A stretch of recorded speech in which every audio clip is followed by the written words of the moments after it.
Hello, everybody, and welcome to Tuesday Night Training. I'm the coach here, David, and I am surrounded by Elfin. Oh, wait, everything's mirrored. Elfins and Jus de Raisin and Mr. Disco and Selma Knight. I'm using your chess.com usernames here because that's what they're going to see displayed when you guys go back into the breach to fight.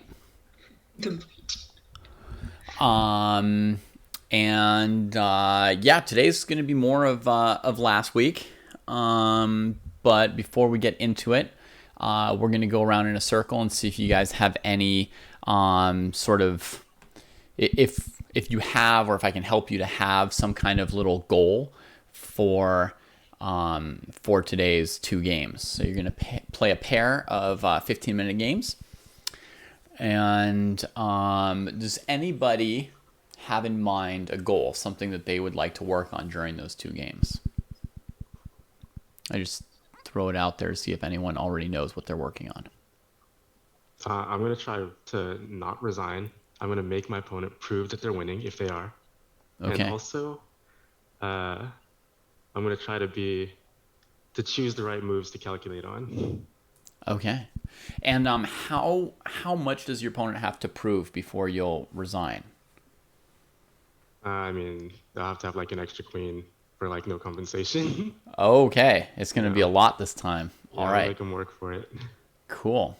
That sounds like a very achievable goal, and we'll see, what joy or suffering that brings you. And then picking your spots for when you want to calculate, huh? Sounds good. I'll keep my eye on that so I can give you feedback on how that goes. That's a great goal. Anybody else have a thought for tonight's games? I do. I have one of them is a bit similar actually to Elfin's, which is to pick my moments to also think and not just keep using my time at the wrong moments. Or also just like calculating when some moves are obvious. And the maybe the first one, really the calculation is more of a secondary one. Actually, the primary one will be to develop my rooks, get them in the game. Okay. Which I've seen you already doing. So I've seen a lot of success on that front already. Right. Not well. I've okay. Let's tweak it then to maybe develop my rooks in a way that helps me, in a way that doesn't lead me to a loss. Okay. I mean, it takes some working on, but you're getting them in the game. That's a great start. All right. Let's see. What do I want to do?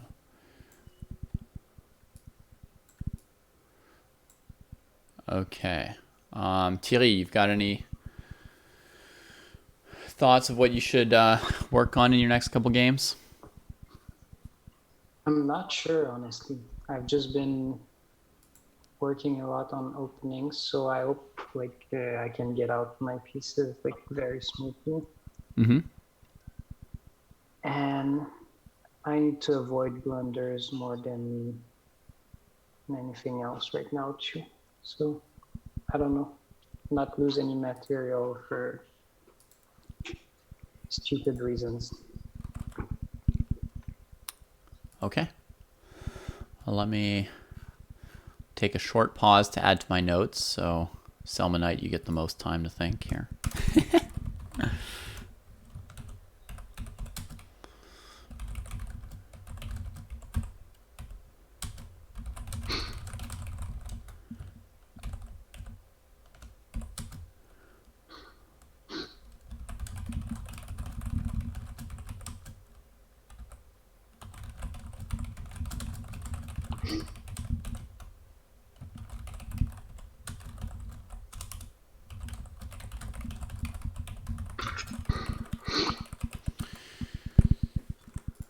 All right, and I can help you if you want, my input on what a good goal would be for you. But do you have any thoughts? Sure, yeah. So, I like to not miss tactics. They show up. Hopefully, have pretty accurate calculations, or I guess avoid miscalculating, like losing a pawn in a combo or something like that. And hopefully coming up with a plan and sticking to it during the game, not being reactionary as much. But I'm absolutely open to advice. Okay, so we've got a couple there. So we've got coming up with a plan, sticking with it, accurate calculations, and not missing tactics. I'd say that's one thing too many, so let's reduce it down by one. So No plans. Get rid of those. I'm just kidding. Sorry. Go ahead. yeah, I would say how would you avoid missing tactics?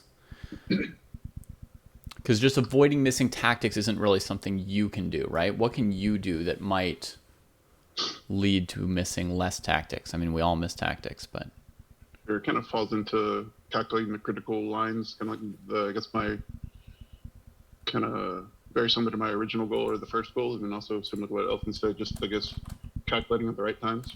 That could probably help. okay. I think that could be a good focus. So we're definitely gonna drop the sticking with it around the plan.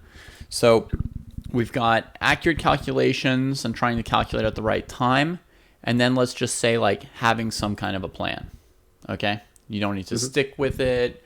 You can change your mind at times, but some idea of where you're trying to go with the game should be enough, whether it's right or wrong. It's hard. A lot of people find it hard to combine both their like tactical thinking and their strategic thinking.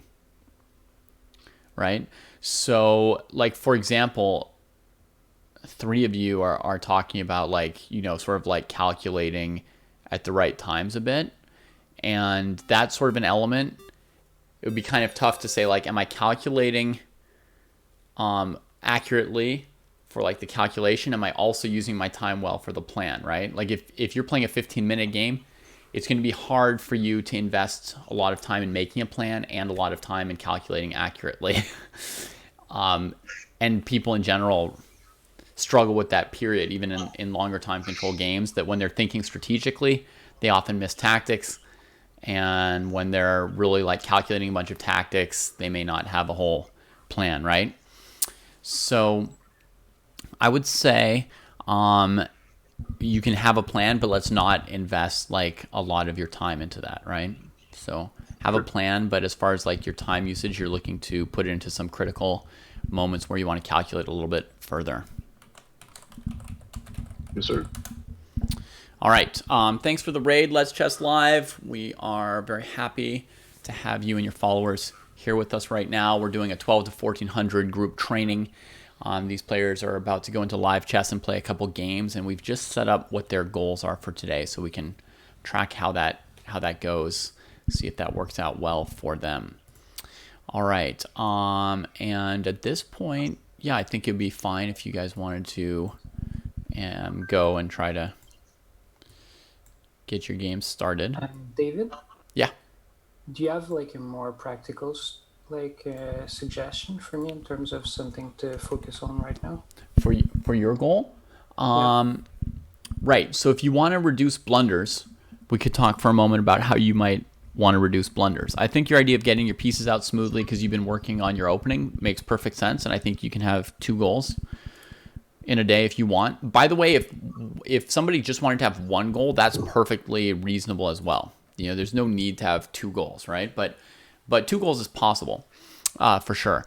So something you could do to try to avoid blunders, something that might help you with that.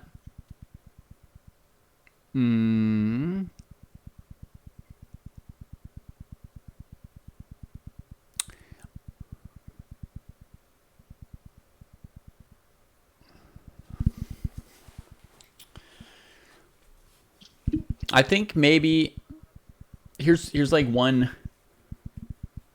maybe weird thought, but I think sometimes the things you miss are like shorter or like simpler than some of the things you see. Like you may be able to calculate 3 moves ahead, but sometimes the things you miss are like 1 to 2 moves ahead. So it speaks to what I was having you do with your calculation exercise of really like scanning for all the candidate moves on the first move for yourself and your opponent when you're doing your calculations. I would say maybe you should sort of like keep your eyes like moving, like just keep looking around the board and checking like where everything is. Do you ever drive a car, Thierry? No? You've never driven a car? Okay. Never. Okay, never mind then. I've got a good analogy that will mean nothing to you. But what you said already made sense. It made sense. All right. So yeah, so it's like don't get stuck like staring at one spot, right? Like keep your eyes kind of like moving around, like you're checking like who's attacking what, what squares do I control or not control, that sort of stuff. Good. Okay. All right, cool. So the 4 of them are going to go out there and they're going to play against, not against each other, against just anybody out there.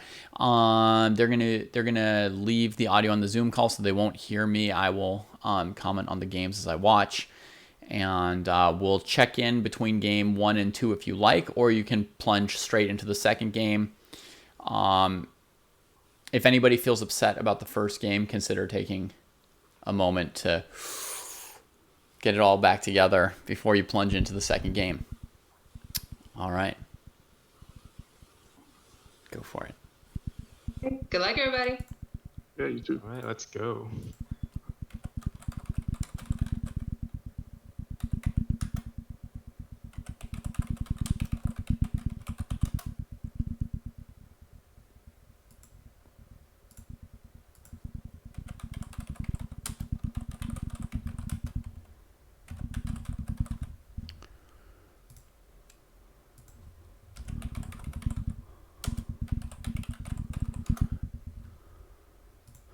Okay. We've got 4 games up, people. We've got Black against RoboCup. We've got White against Sergey. We've got Black against Lord of the Quadrangles. And Black against Martim Guerra Silva. Martim, not Martin. Martim. Interesting extra M there. Nice to see you, Neil. Thanks for dropping by. Feel free to give us any advice about our training program here. We've got Exchange Carl from Elfins to knight f3, knight c6.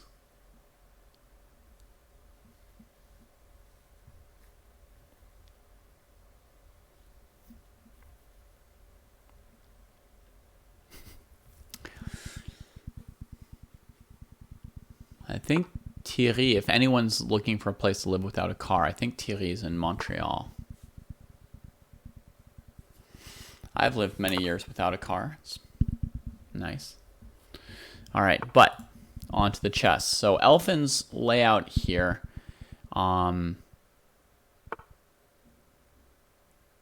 He hasn't kept this bishop from developing, and he hasn't yet gotten control of this diagonal with his bishop. So that's pretty critical here. So far, the opening's going very comfortably for Black. I would hope that, well, I don't really know how to get an opening advantage for White once this bishop's here. But I would hope that he's probably putting the bishop here now. See how Selma's doing. G3, E6, H6, getting the bishop pair. C5, yep, fighting for squares. Knight D7. Cool. I love it. That's a nifty move. I think people usually just sort of like plop their knight on c6 without too much thought. In this position, knight c6, queen a4 might have been awkward. So 20 seconds went in, knight d7 got played, and White still tries queen a4. Okay, so he was right to see that coming. I'm expecting probably bishop d6. Probably try and solve this problem with development, I would hope. Let's see how JB's doing. Jus de raisin. Just a solid position, although the bishop here to me doesn't apply much pressure, so that's an awkward move. Did she see queen a4 coming?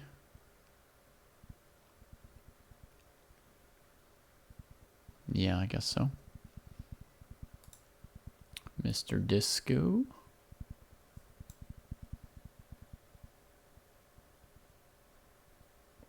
B6, yeah, logical, developing this piece. So far his opening's very acceptable. Queen c2 is like, I don't know, the classical variation against the Nimzo or something like that. Anyway, the idea is for white to waste a bunch of time to get the bishop pair without hurting their pawn structure, right? So black just develops quickly. White's going to spend a move on a3 at some point. And then we get this situation. One thing black can do is on the move e3, you can play bishop a6 to trade on f1, slow white's development down by making them castle by hand, and also, you know, break up the bishop pair. White would like to play bishop g5 here. The question is, do they have, you know, the time to get that bishop out and still get castled kingside?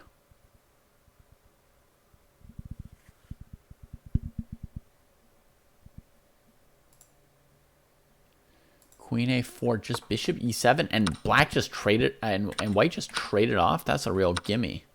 That's a real gimme. I mean, why on earth play queen a4 if you're going to just trade unprovoked, give a tempo? Yeah, that's really weak, Robocup. What do we have here? Bishop g4, c3, e6, bishop f4, h6, knight b2, bishop d6. Okay, here we are. So this bishop will probably trade. Wow, Sergey's got 15 minutes and 40 seconds in a 15-minute game.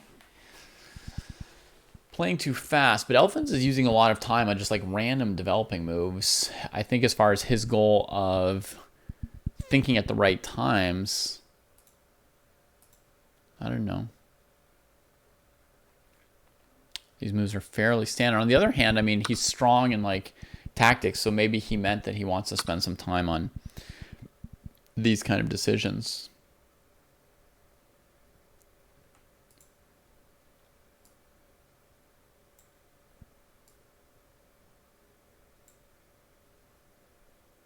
I hope everybody's doing well tonight. As the regulars know, I don't really read chat or follow chat too closely during the group sessions and lessons, but afterwards I at length answer any questions that people have from anything that's come up. So if you guys stick around till a bit after 10 p.m., I'll gladly answer any questions you have about anything that we're seeing here. Bishop h4, bishop a6. Okay, so you see bishop g5, choice by quadrangles, long think, which is appropriate. Disco asks to have the bishop pair returned. Quadrangle says no. Bishop comes out to a6, trying to win control over c4. White can play e3.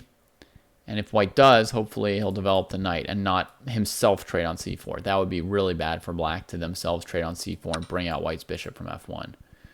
So I'm expecting e3 and then really hoping that black will keep the tension in that position with probably like a knight developing move.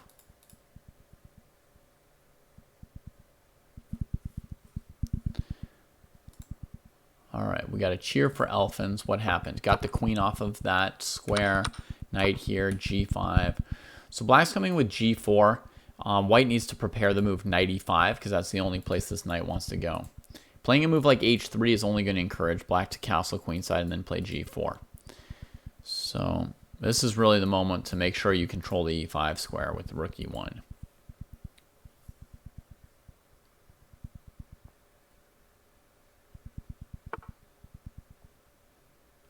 Other rook to e1, interesting. Since we knew black was castling queenside, most likely, I would have played the f rook to e1, right?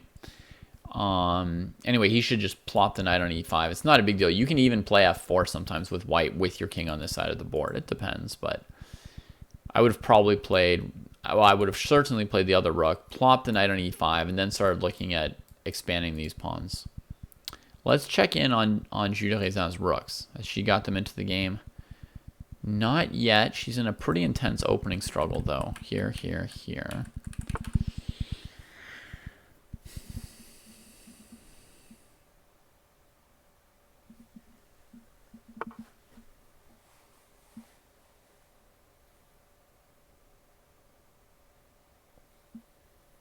Well, I believe rook fe1 was better in the Elfins game up here.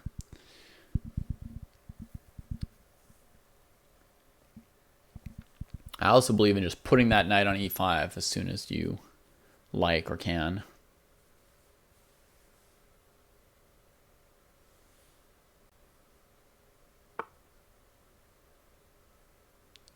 I wouldn't have played rook fb1 Nordovik because in this position, black wants to play g4, and when they do, I want to play knight e5.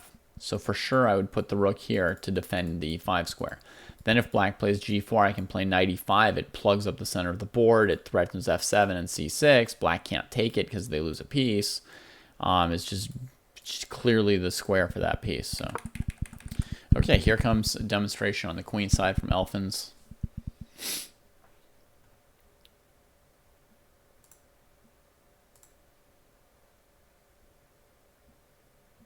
Uh-oh, for white. Bishop d3 may have been a mistake here.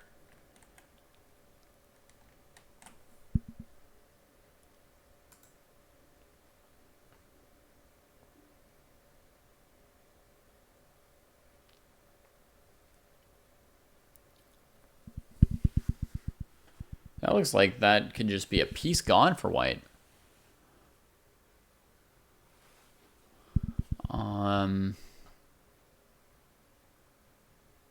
Yeah, that bishop should have gone to e2.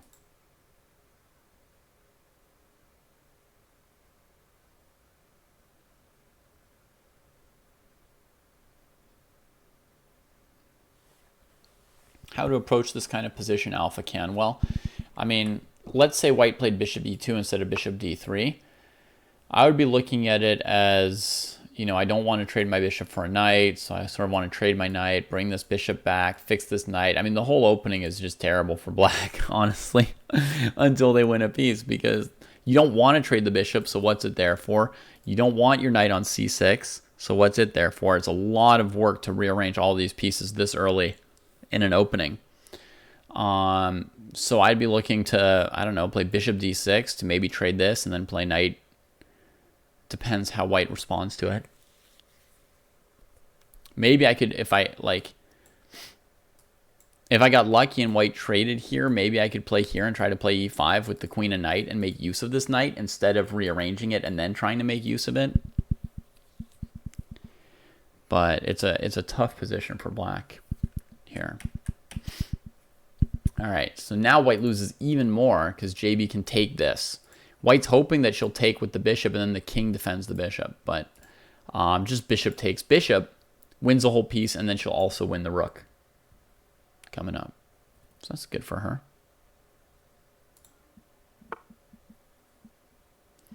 Bishop a6, knight d2 retreating, and disco with an aggressive move. I wanted an aggressive move there, that's for sure. I mean, if white's going to play a move like knight d2, whew, absolutely some of the slowest development we've ever seen, then black's got to strike.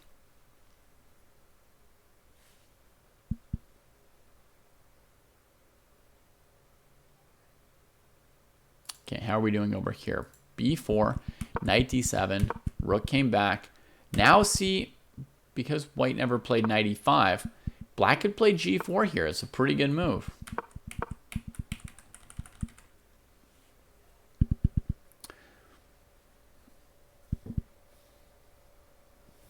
And why was rook b1 even necessary? b4, knight d7. I mean, why not just push? I feel like that's what white came here for. Selma, how's it going? Whoa, crazy position, Selma.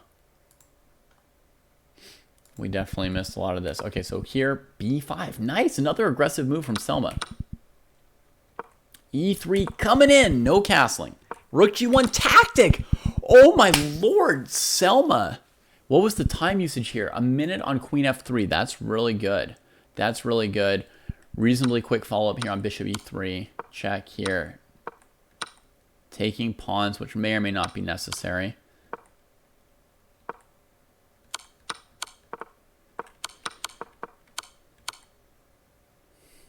A really nice move here would probably be rook b8 at some point. But okay. This was played. Yeah, wasting time with these queen checks. These rooks just need to come out. I mean, if black moved this rook to c8 or b8, that would probably be the end of the game here. Actually, the queen's covering f7. It would be the end of the game. It would trap this queen. Okay, here we are. Now white can bring out the knight to e3. You know, black's making it harder for himself with these queen checks that don't lead anywhere.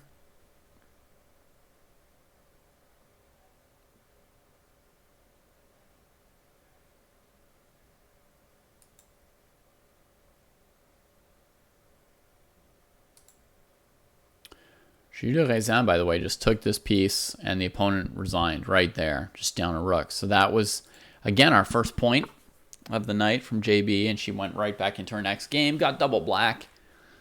But it's no problem. Got a mistake from the opponent right away, I think, with them trading here without her spending a move on h6.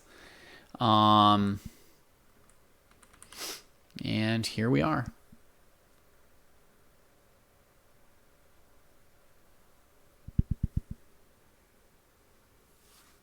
Castling is correct.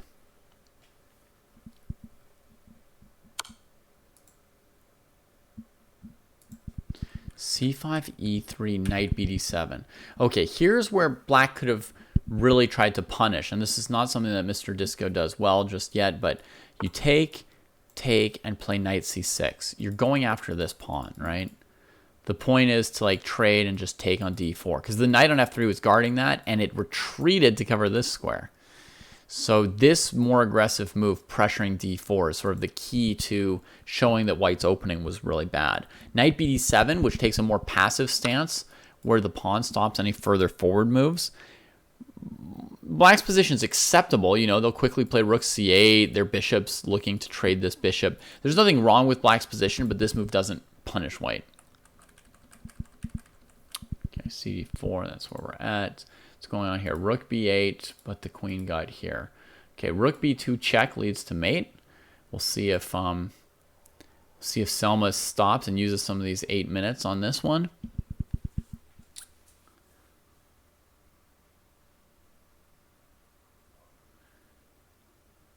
I've seen exactly these kind of positions go both ways at, like, you know, 1200, 1400 level.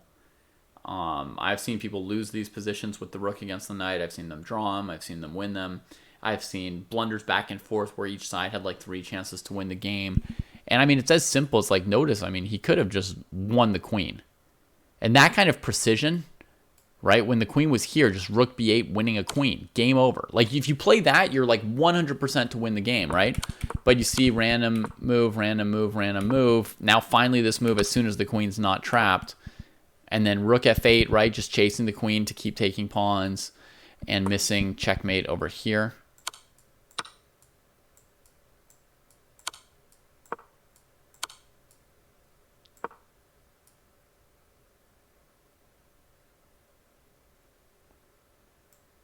Suppose there's this to play for mate. You could also just take a rook and then keep playing up a rook. So, okay, rook f8. He stopped for a minute, but didn't find a kill. Too bad. How's the Elfins doing? Black's managed to play e5. Yeah, that's what they should have done. Right around here where Elfins moved the rook off of the e-file, Black should just go g4, knight retreats e5. Boom, right? But instead sends the knight off here, which is not good. Makes some more moves with the king. The king's not going to be safer on b8 or c7. Does that make sense? Like, it just... Every defensive move Black makes, knight d7, king c7, every one of those moves is a waste of time. Black just has to be like, okay, whatever is going to come is going to come, and do what you need to do as Black.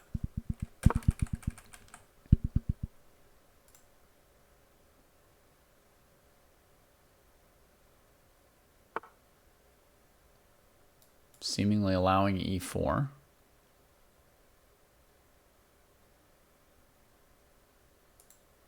Not sure what Elfins is going for here. Rook here. Queen b7. I have no idea what a5 is about. I mean...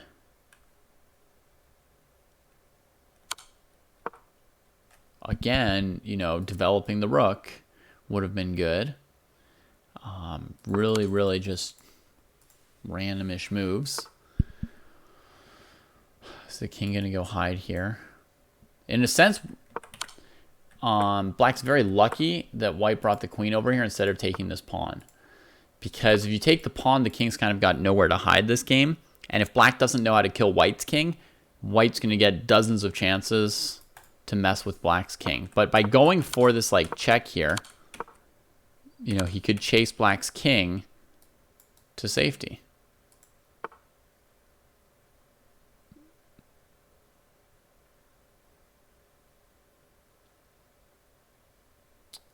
So Selma Knight didn't really know how to win the game, but maybe RoboCup's going to win it for him by chasing his king to a safe square, and maybe trading a rook for him would be also fantastic from his perspective. And a lot of these games, you know, somebody loses the game fairly deliberately. Okay, so the pawn fork comes in, b5. Now, you know, if black moves the knight, white's still going to lose one of these pieces. I'm sure it's complicated. You know, it's opposite side castles. White can throw in b6 check, make it a little bit messy, but black should win a piece by moving the knight away. Instead, takes the piece that's in the bag. White takes. This looks like it gives white the tempo for bishop b5. Probably more destructive as pawn takes pawn, threatening to take the rook with check. Now white could go bishop b5, and we'll see. Black's still in reasonably good shape, but it's basically a toss-up at this rating level for a position like this. Basically a toss-up. Selma, RoboCup has given us the rook trade. That's helping us a lot. Very grateful for that rook trade. Okay, over here, what's happened? We had e d4, c d4, rook there, opposite that pawn. Bishop e2, queen c7, looking to win a pawn. Rook c1.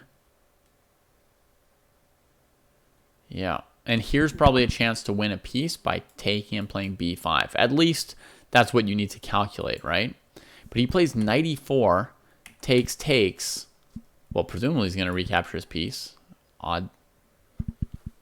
What did he stop about? Wow. Okay.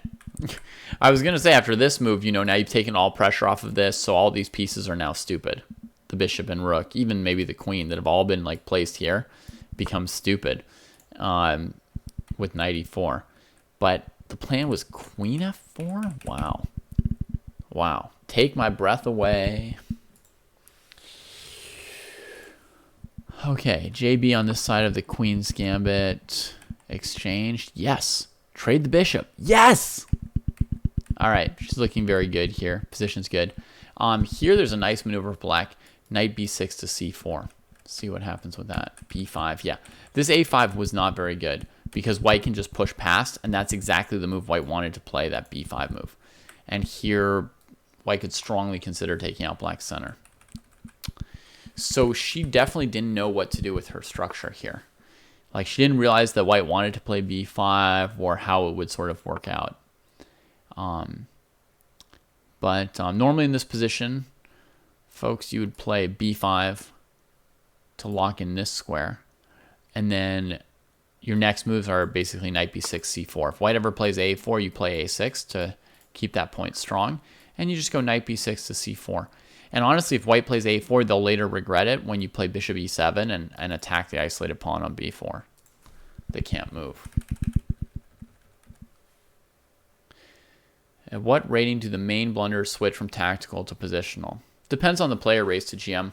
A lot of players are going to make tactical and positional blunders up till, you know, very, very high rating levels.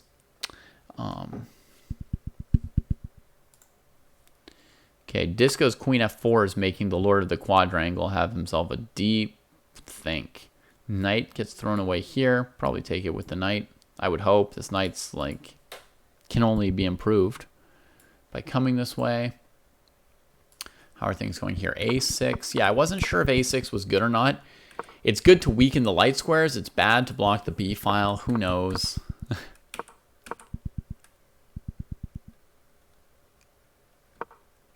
No checkmate for you. Now, if rook e7, there's queen b1. c4 maybe? Trying to open up the c file. The position is probably just a tiny bit better for black thanks to this extra pawn on f3, which gives white some back rank problems. Good move from Elfins with c4. Since white is down a pawn and a bit worse long term, you definitely want to play pretty aggressively for white in this position here. Probably rook c1, keeping rooks on the board would be my choice here. Although you can also just leave the tension and play pawn takes pawn or c5, depending on preference. Okay. But rook c1 was really strong, actually. Rook c1 was really strong. Uh-oh. This is an anti-tactic. This is you need to recapture this rook, and instead you do this, and then knight b6 attacks your queen. Again, you can see that people at this level often give their opponent the game more often than their opponent actually finds a way to win the game. All right, how's our knight doing? Rook came down to the second rank, looks good. c4 to defend the knight with the queen. Check. Check. Okay. Risky-ish. Think knight b6 just happened, and Elfins is like, what am I doing? Did I not even look at my opponent's next move? I could have seen 6 moves ahead if I were trying to win, and instead I'm winning for the opponent. Is this the moment where I resign? Yeah, I think it is. That was just heinous. That was just heinous.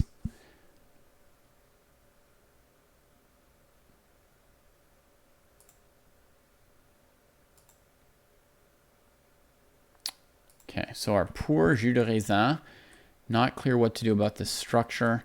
The knight is sitting poorly on d7, owned by the d4 pawn. And I don't know if she senses that or not, but she has not yet sniffed out this square. And I don't know how this bishop's supposed to do anything against the impenetrable structure. Knight c7, hitting some rooks. Oh, didn't see it coming.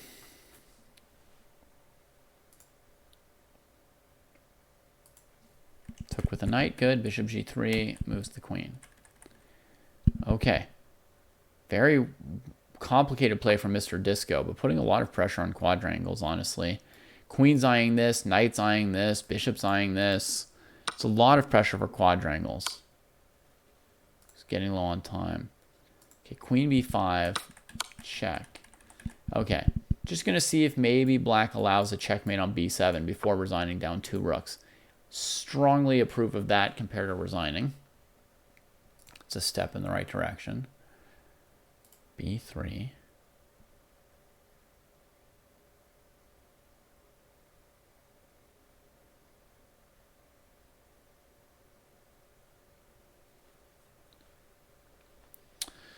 Selma's got the time to figure this one out. No problem.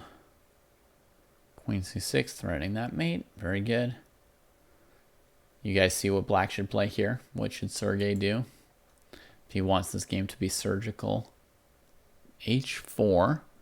White's lashing out. Quadrangle's not happy with how the game's going. Make his own position worse with h4. It makes the position worse because it loosens this bishop and loosens the whole king position when you eventually castle here. Right? I mean, black's going to move the queen, and you're going to have the same problems around knight e4 and the c-pawn that you had before. But only worse because knight e4, g3 is going to be more annoying than when you had an h2 pawn and g3 was well defended. So this is sort of like a lash out that makes things worse.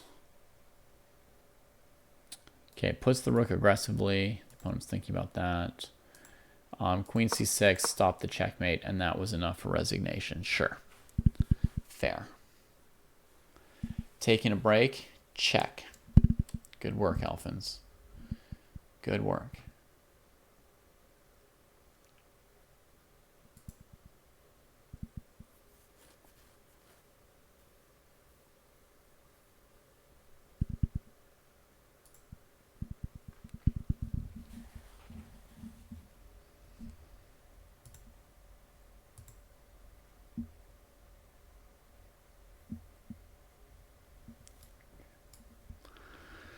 So the queen could creep in, or the queen could give another check.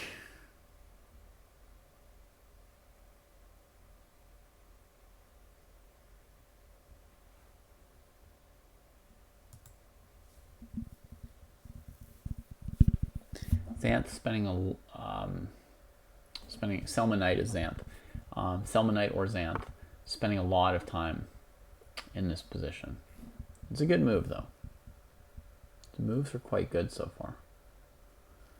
But I'm definitely not feeling like confidence coming off of Selma Knight yet.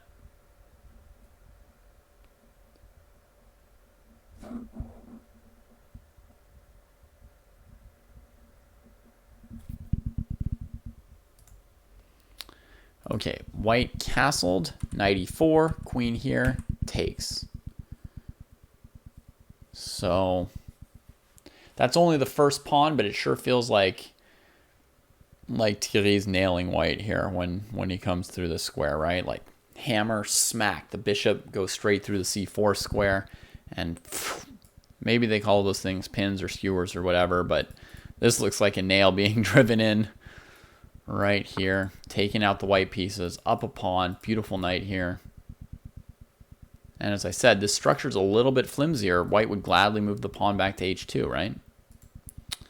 So far, really, really good for Thierry.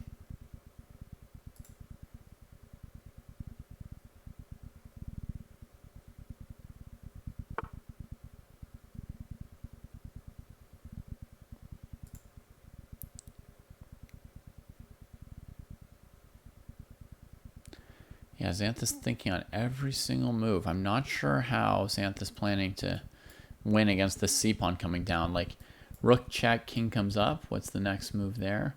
Maybe rook here? But eventually the knight can move away.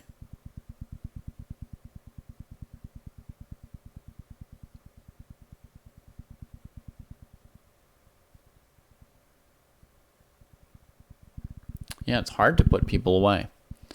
You guys see, like, almost nobody's executing cleanly or convincingly when they have the advantage. A large percentages of the games are being won or lost by the person who makes a mistake, not by somebody with the advantage converting a game. All right, next game starting for Elfins. This exchange Caro is a real shame. It's a real shame. Why do they have to play such ugly moves? Don't know.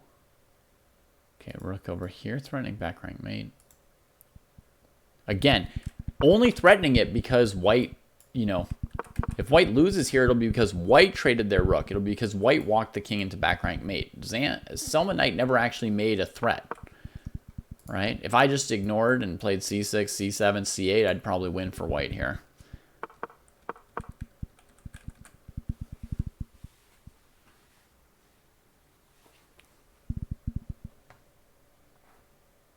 Tips on converting the material advantage.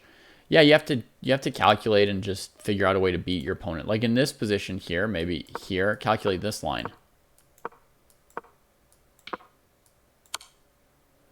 Right? And see, they've got an extra queen and you check, and then if the king comes up, you get another queen with discovered check and you win. You just have to calculate a couple lines like that.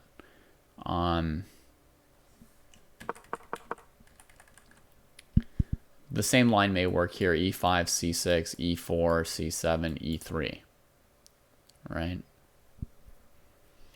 Then if the knight moves away instead of white queening, then you have queen f1, back rank mate.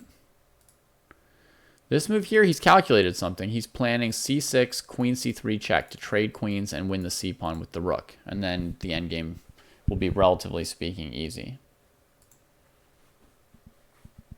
You also have to really put in a good effort on like one or two moves. You can't sort of like think for like 20 seconds on each move and never really come up with anything convincing. Okay, Jules de Raison's definitely lost this endgame here. What happened to the rook? h4, rook h5. Okay. So that's dead. Disco in the first game is up, or in their first game is up a rook. Randomly hanging the f5 pawn. I don't know why. But whatever. Doesn't matter. Up a rook too much. JB has used all her time this game here. That's for sure.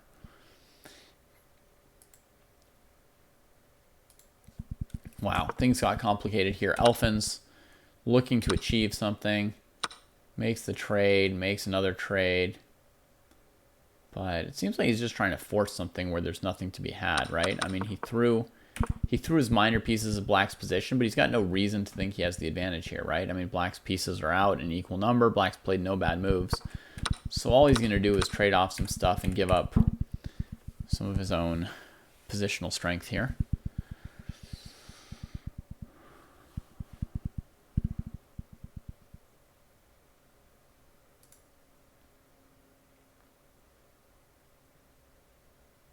Rook g3, knight c4, protecting the c-pawn.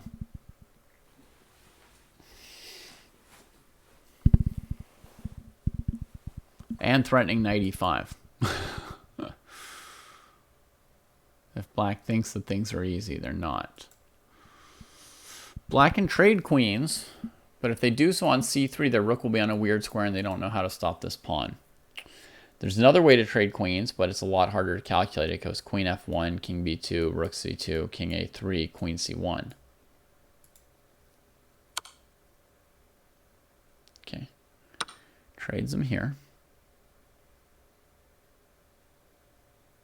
The king can actually get back in time to stop the c-pawn if it really hightails it back that way.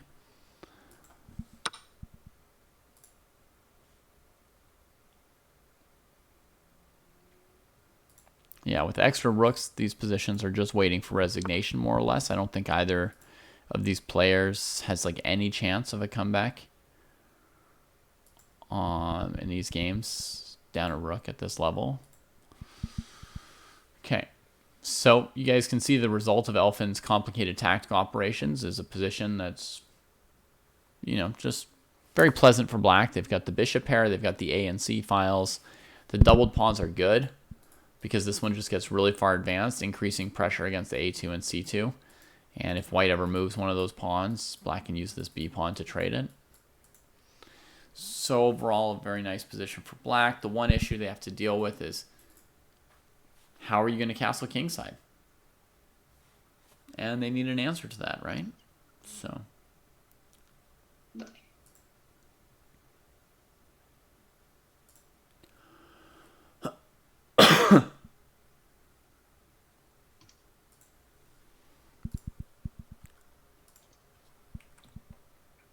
How are they all doing? I'm not the last one this time. Well, Mr. Disco is still playing the first game, Thierry. Ooh. Selma Knight's still playing the first game as well. Wait, Rook g5. Isn't he just letting this pawn queen? And then white... Oh, he's playing Rook c5. Oh, okay. He had a plan. So white does this. He's got to bring his king back. I don't know. Oh, it's too late now. Because he took on c3 and now c6. Oh, yeah. What a mess. He's like losing a game up a rook, basically. We'll see. On knight d6, it's very complicated still. Knight d6, h5, b5, h4, b6, h3, b7, h2.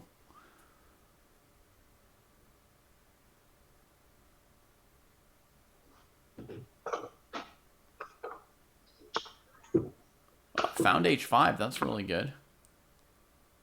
Ooh, white. I don't think white understood there.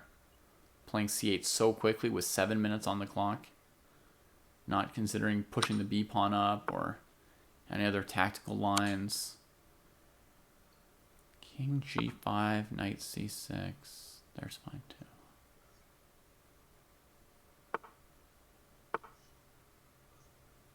Nice. Whew. That game made me sweat. I love and hate watching my students play. It drives me absolutely crazy. Okay. Thierry's first game has ended with the rook roller.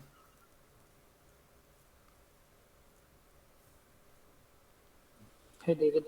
Hey. So how was this one? This game was great. Yeah? Yeah. How did you feel? I'm not confident in the Nimzo in general. I just started playing it, so it feels weird. I wasn't sure if when I took a chance on Queen F5, I think, or Queen F4, Yeah. I wasn't sure if that was like a possible blunder, but I looked at it enough that I thought it probably wasn't, but I was still not completely sure. So I think I should have fought for longer on that one. Let's see. You spent a minute on it. Had you planned it already when you played 94? No, When you played 94, you were planning to take with your pawn? I have to go back to the move just one sec. Yeah.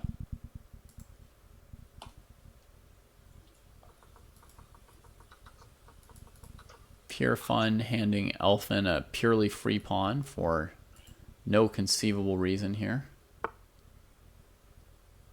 What? White doesn't take it. It's on some other level where pawns don't capture diagonally or something. Yeah, I don't think I thought I would take with the pawn. With the pawn, okay. Yeah, if you'd taken with the pawn, I would have chastised you because it would have removed all the pressure on c4, which means your bishop and rook, which you had smoothly developed to a place where they made sense and did something good, that would have been like wasted, right? They would have not been on the right squares anymore. So when you first played 94, I thought it looked terrible, and then when you played Queen F4, I was It worked then. It made yeah, it worked. Yeah. Yeah, I think 94 was the mistake because I thought it looked bad with the double pawns, and after I took back with the pawn, but then I found Queen F4, and I thought it was better than taking with the pawn. Good. And no obvious bad decisions in the first 10 moves or something? Nope. Very good. Okay. Cool. Yeah. I'm going for the next one then. All right. Good luck. Thanks. Yeah, Thierry had a really good first game there. That's awesome. All right, Selma Knight won the first game as well. Long battles, eh? Wow.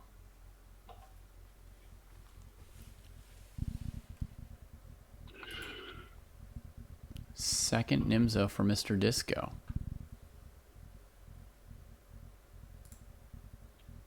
Oh man, I feel like I burned 1,000 calories.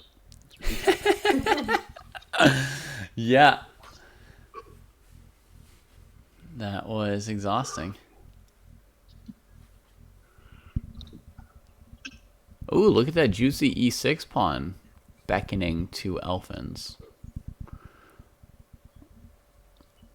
That would be yummy.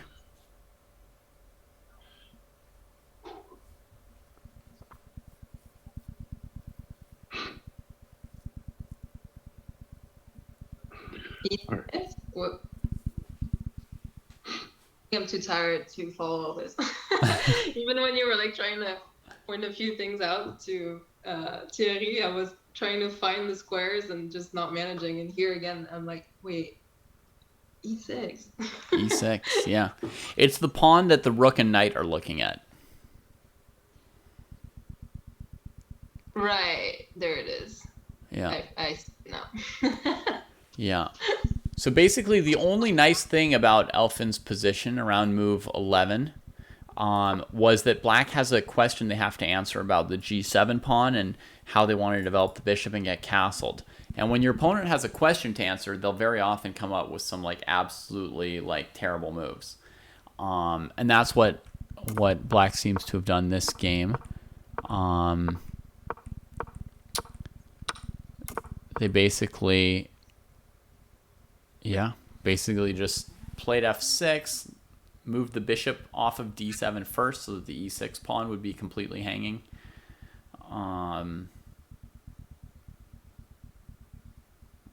Didn't trade for the knight on e2, let it come to f4. Hmm. So Yeah, I see that now.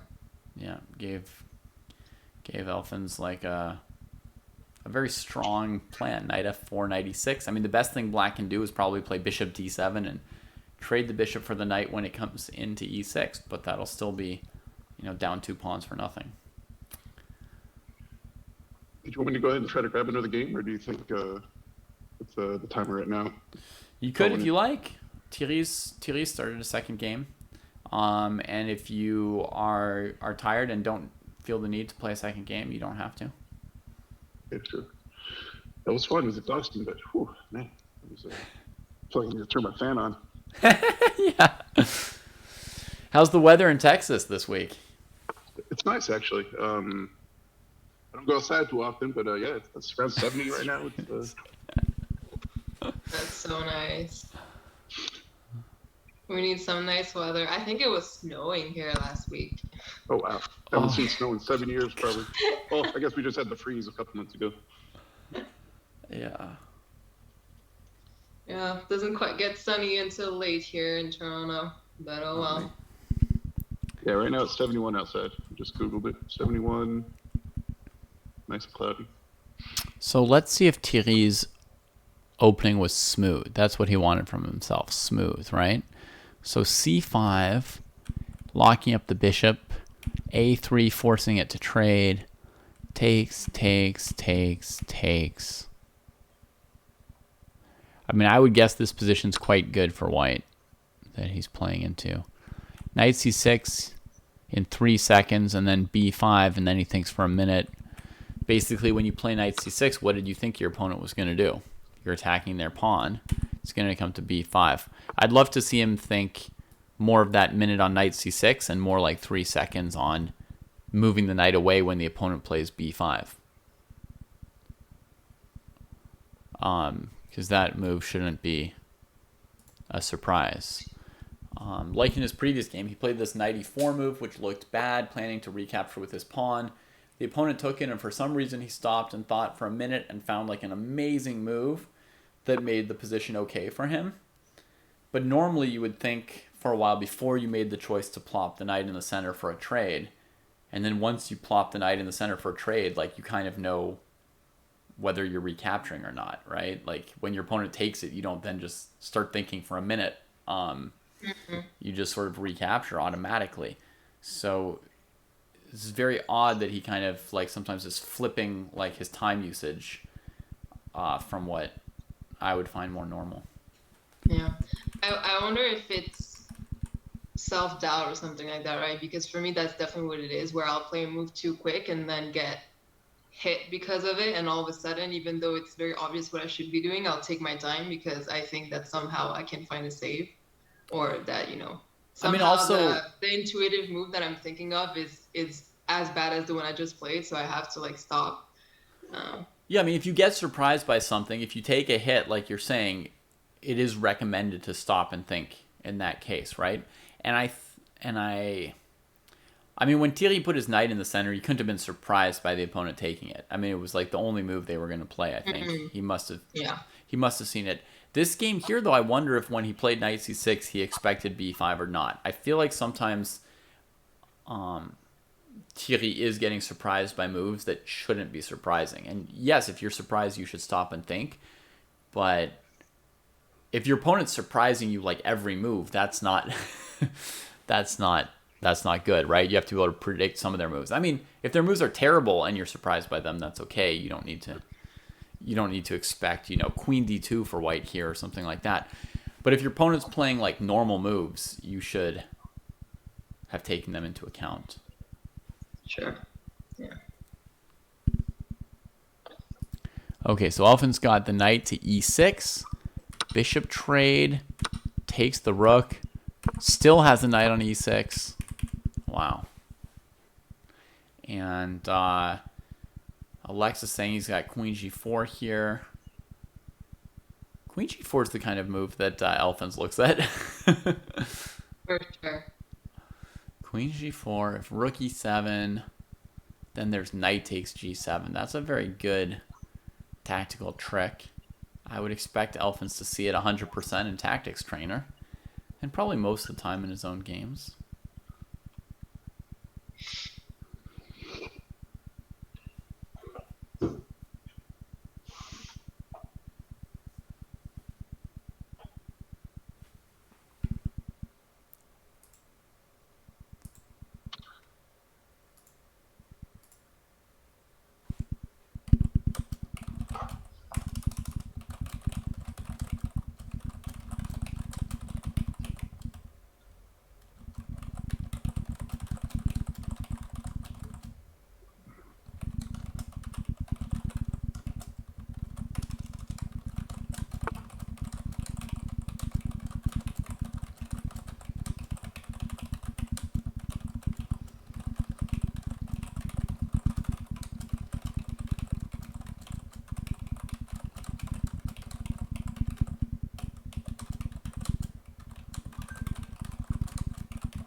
Okay, brought the knight back to c5. So he's just looking to trade some material and plug things up. That's all right.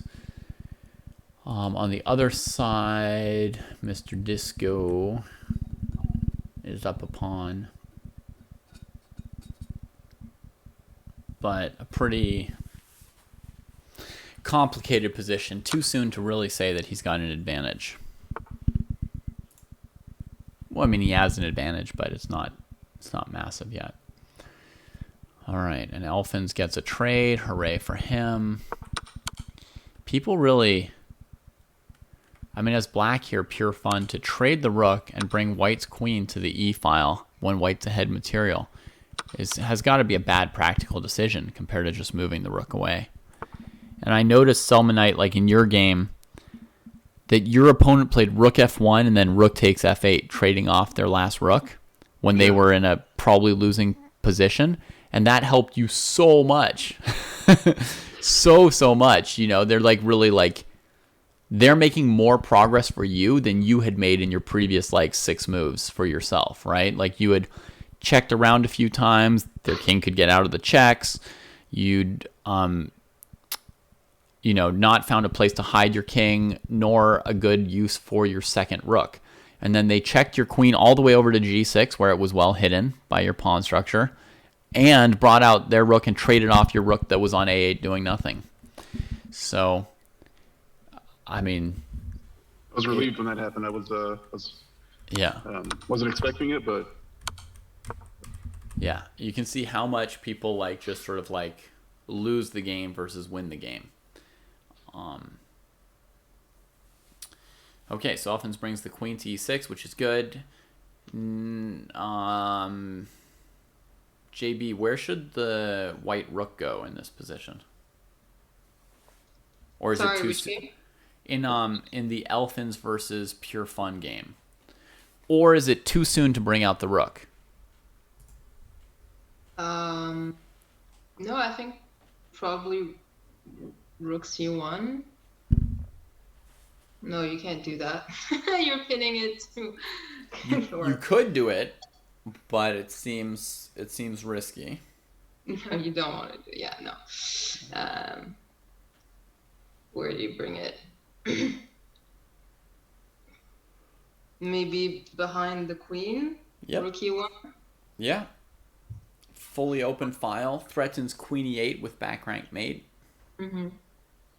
So probably makes black play some kind of defensive move since you're threatening mate, right? Like h6 or something like that. Then white can continue with a move like queen takes d5. Like queen takes d5 is pretty reasonable, just winning a pawn. But I think rook e1 is a clear improvement, right? You threaten back rank mate, black can't save this pawn. Yeah. Absolutely. So then your rook's controlling the e-file. So when you play queen d5, you don't have to think about the opponent playing queen e7 or taking the file away from you or something like that. Mm-hmm. Okay, but he chooses to leave the rook on a1. I guess he was worried about his h2 pawn. Right, on rook e1, there's bishop h2 check.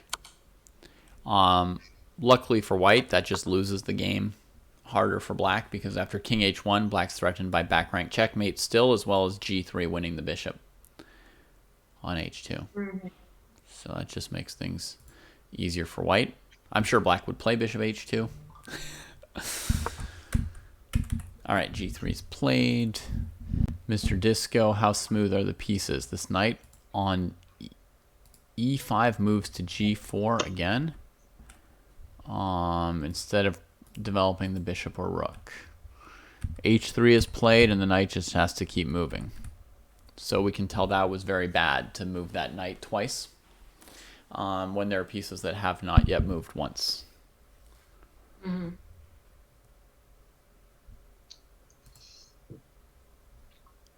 And that's one scary looking king. Yeah, it's just been weakened a bit. White's definitely achieved something. You know, we'd expect queen here, knight g6, and then white will look at something like f4, f5, trying to chase away the defensive knight. And it's going to be hard to defend this for Mr. Disco, especially since he's got like somewhere between 0 and 1 pieces that can help at all with the knight's situation there. Sorry, that's just my mouse clicking that. That didn't happen.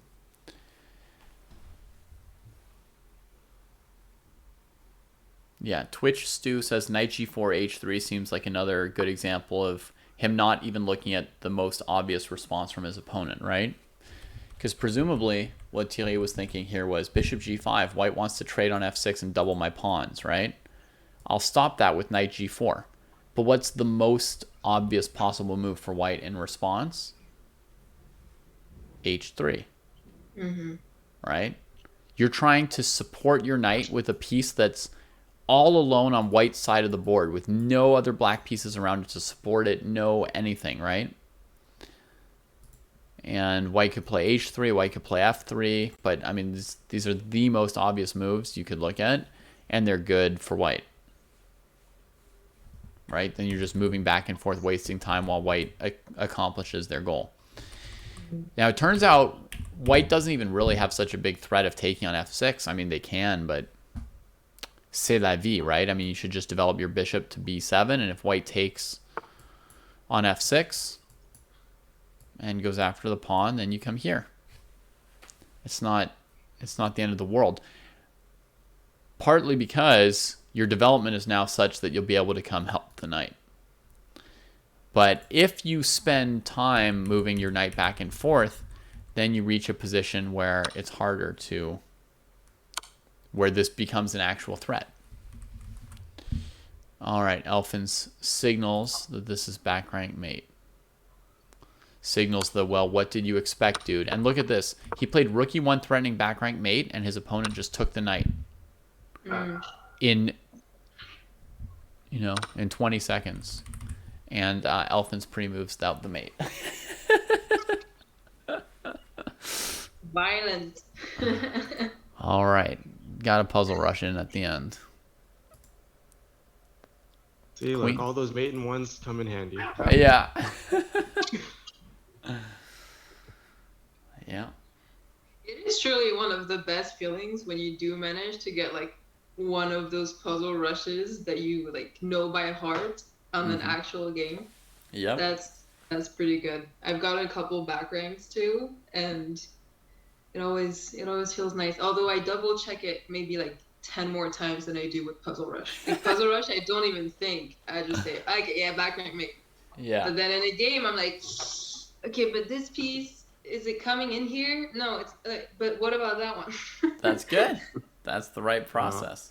I was literally just sitting there. I was like, if I do this, what if I actually just hang my knight and it's not mate somehow? Like, and I just look silly. Exactly. You're like, I was like, what if it? That is the worst feeling if you think you got mate and that little pop-up doesn't happen. You're like, where's my pop-up? Yeah. When's the game over? yes! Like, oh, why is his clock going? Yeah. You don't get that little like weird sound that I don't know what it is, but that sound of checkmate, and you're just thinking, no, what did I do? That happened to me OTB long ago. I played queen to d1, like checkmate, and then Oh no. You know, with like a rook defending the queen, just come down next to their king, checkmate, king on e1, queen d1 mate. And like I'd miss that there was like a knight on c3 or b2 or Oh, something no. that could just like take. Yeah. Still won though. Still won. Ah, nice. Oh well, That's that just makes it kind of a flex. yeah. It was a sack all along. It was a strategic sacrifice.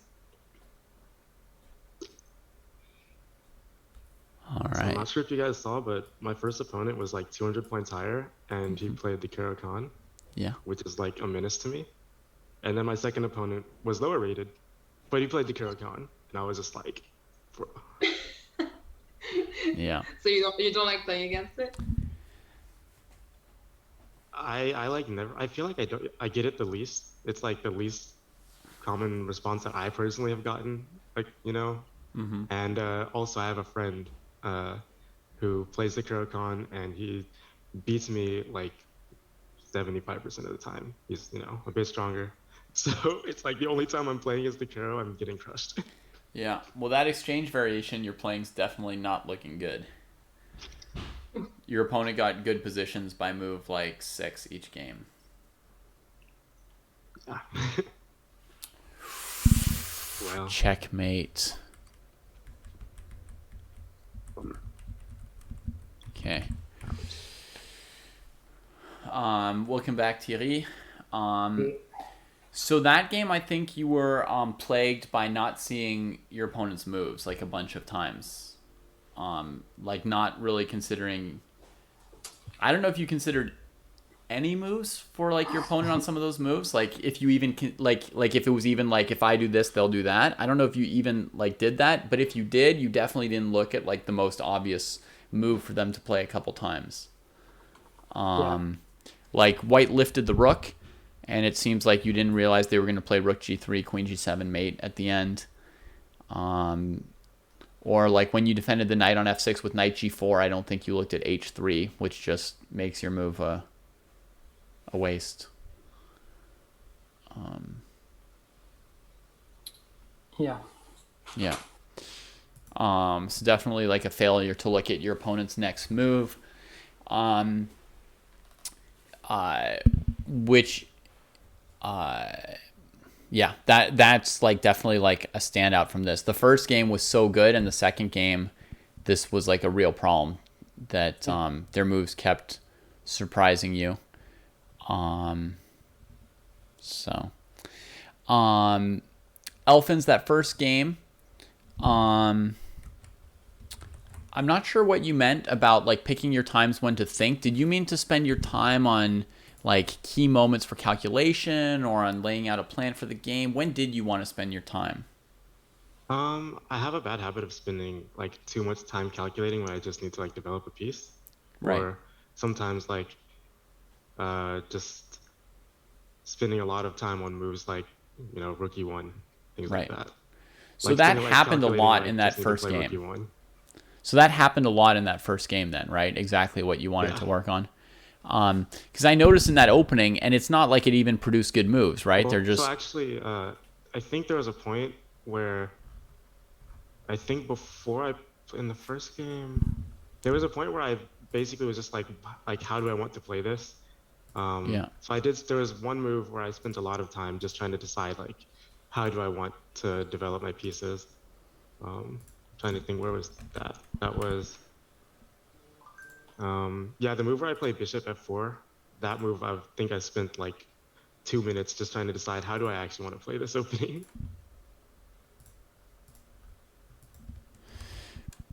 Because I right. figured that So the now decision it's not between showing me the bishop- timestamps. But anyway, this is that game, and you spent time on moves like like bishop d3, and bishop f4. You spent like a minute or two on just putting the bishop there. So you spent a lot of time on these moves, which are just random moves, right? Queen c2, bishop f4.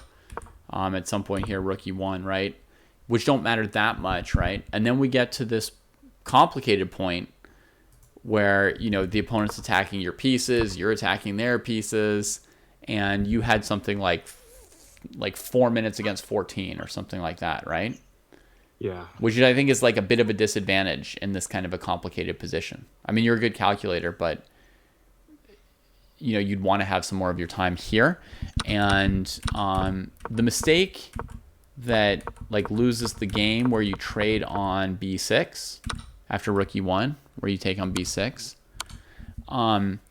that move there, It's too right? fancy. It's like, oh man, if you'd spent 5 seconds like putting your bishop on f4 or your rook on the e file, right, instead of 2 minutes on one of those moves, and spent 2 minutes calculating in this position, that would have been so much better for you, right?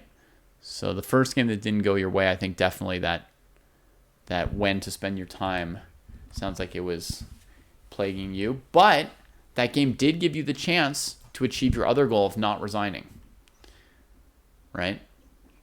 So that was nice. I figured I'd give him a few more chances to mess up. Yeah, you went and tried queen b7 checkmate before resigning. That was great. And I would also say it wasn't one of your goals today, but like, the big thing I had you working on in terms of your tactics is seeing like the opponent's side of things, right? Because you can calculate really well variations where you're forcing matters, but you miss ideas from the opponent, and doing that perspective switch back and forth. I don't know if you started doing that much, but in this position here, I mean, if you switch to black side of the board and imagine white's taking on b6, I imagine you would find knight takes b6, right? So it's, to me, this is like one of the main things that you have as like a weakness right now, and it showed up in this game too, which is sort of like only seeing it from your side but not from the opponent's side there. And admittedly, you were under some time trouble at this point, but that's where you were at.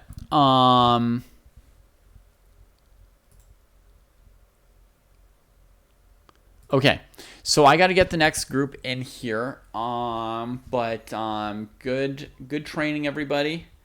We finished the night with one win and one loss scores for Elfins, Jus de Raisin, and Thierry, and a 1-0 score for Selma. Gets us a +1 overall by not playing the second game. Good work there.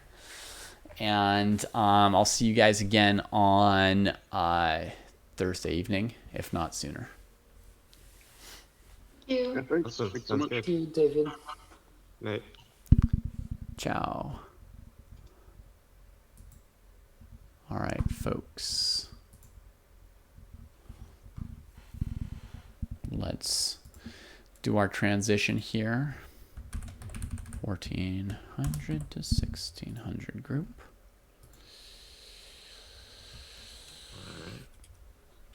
Do you know the movie Pieces of April? I've heard it. I've heard of it. Never seen it. Right now, our broadcast looks like Pieces of Seth.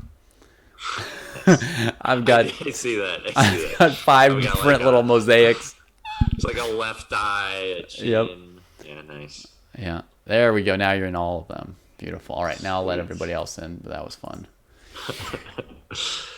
All right, 14 to 1600. Let's rename the What title up? here. What up? What up? How we all doing? You sound unusually depressed.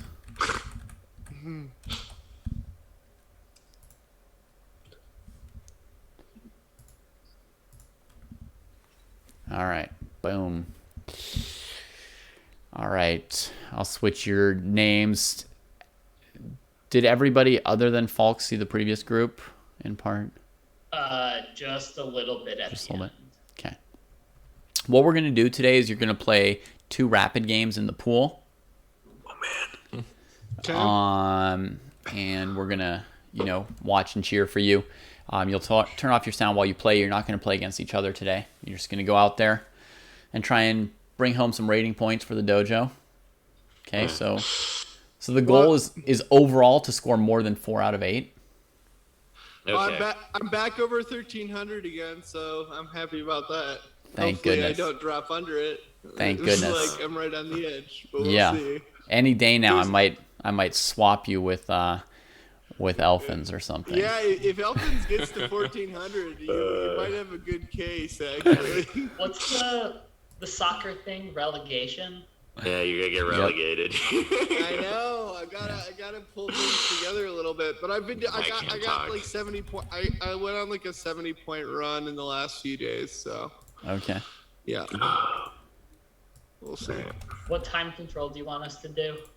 It's up to you. It should be rapid rated. If you want a game in the pool, you should do 15-10. Or yeah, I guess you could do 10-0, but if you want. I was thinking 15-10. Yeah, Is that if you for- try to do some variation on that, you won't get a game as fast. Okay. Do we just start or? Not just yet. 1 second. Okay.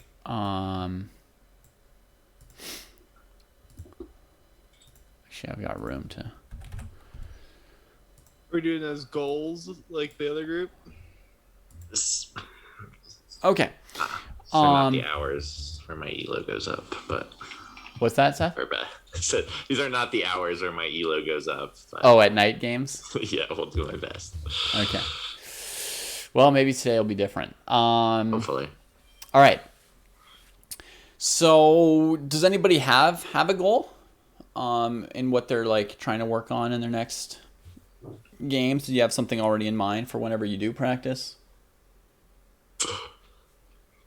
So for me, it's calculation and visualization, Mhm. because I often get that wrong. Like I calculate a long line and then I see, like I'm imagining the position.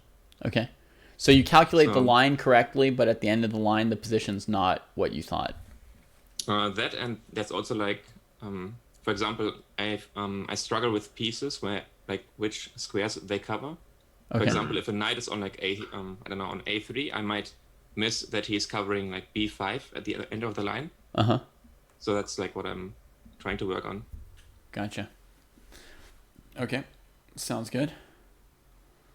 I want to focus on the relationship between pawns and bishops and looking at like the light and dark squared complexes in general and just trying to be like, okay, which way do I want my pawns to compared to the structure of like where my bishops are at. Cool. For fun. I'm just a thought. It's just something that I've never really focused on too hard, and so I thought it was time to actually catch up on that a little bit more. Great. One thing that I want to work on is playing confidently in when I get positions out of the opening that I'm unfamiliar with. Because like I play confidently when I'm familiar with the position out of the opening, but less so when it's kind of new to me. Yeah. Are you does your repertoire have any like new like positions in it right now, or is it just if stuff comes up randomly? No, it's more just like randomness that sometimes happens. I'm sure there are specific lines that I don't know as well. Right. Oddly, like a lot of the E6 Sicilians get a little weird playing against them. Yeah.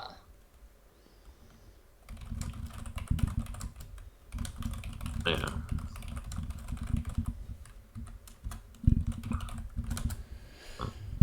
You, Seth?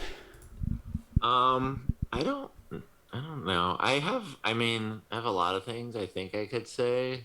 I'm not sure if you have any ideas, like what would be good. Like I could say something about like time usage or calculation. I kind of have the opposite thing of Drew. I like obsess over like little positional things, probably miss the forest for the trees sometimes, but I don't know. So like I'd like to not stop like beating myself all the time. Right. Yeah. I would say maybe something you could do is limit your calculations to 2 moves deep. Cut yourself off, just make sure you're really accurate. 2 moves for you, 2 moves for your opponent. Okay. Cut it down.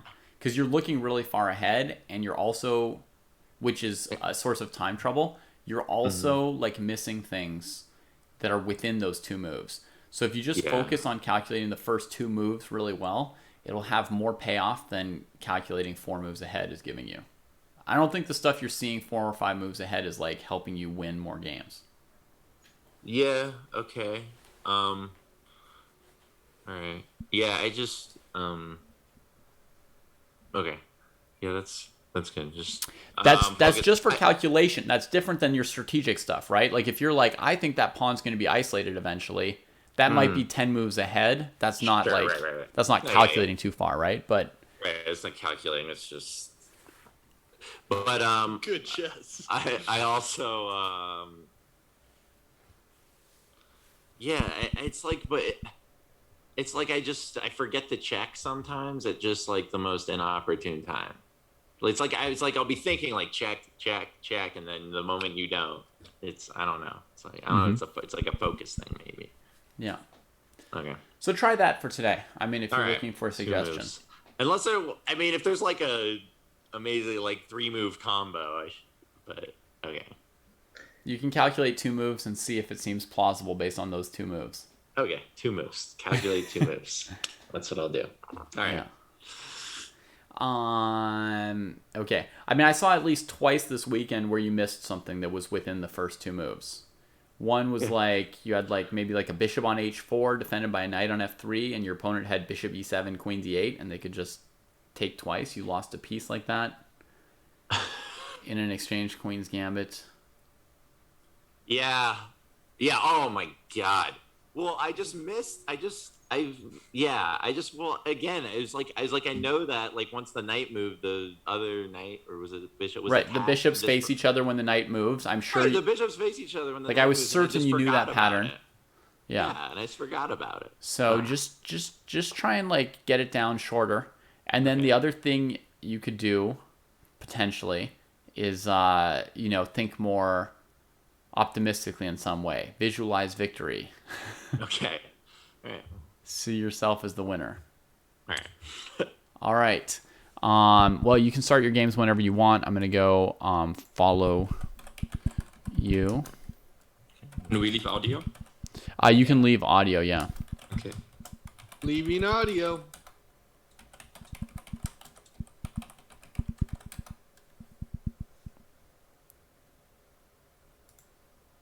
They got paired against each other.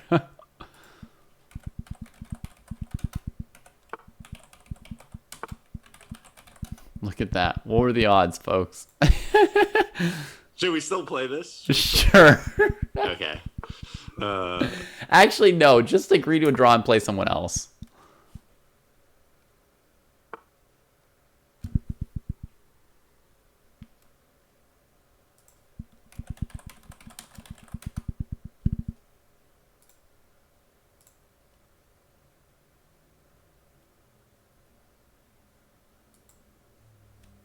Hang on, guys. Let me just tell them to play somebody else.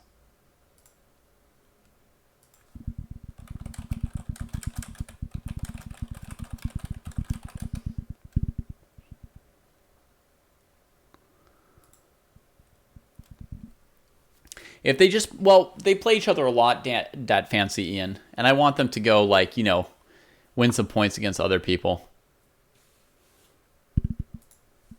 I do force them to play other openings outside of their opening repertoire, Metabolic Error, and you can see that a couple of them have completely changed their repertoire. For example, here's Falk, who's basically never played e4 before this week, playing e4, right? So that's already happening. Here he is on a Ruy Lopez. The opponent's played a bad move on h6. He should punish. c3, d6. Now, this is where you just play d4. Just put the pressure on, because Black's played this bad move, right? d4, a4, threatening this pawn. So, slow move that isn't necessary. He'll still be fine, but... Okay, they're just playing each other. Clark with this bishop b4, queen's gambit still, and let's get a different game up here. Dritman, what happened here? Italian game, h6, a5. Okay, so now he's committed to castling kingside, I guess, more or less.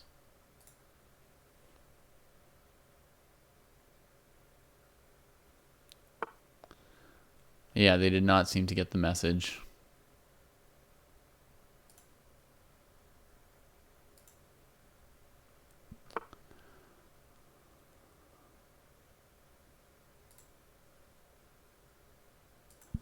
d6, h3, knight a5, bishop c2, bishop a7, d4. Okay.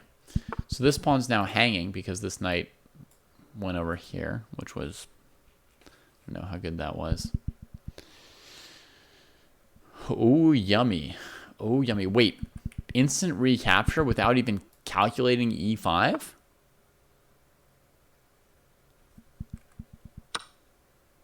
Okay. I mean, e5 wasn't good, I guess, so it doesn't matter too much.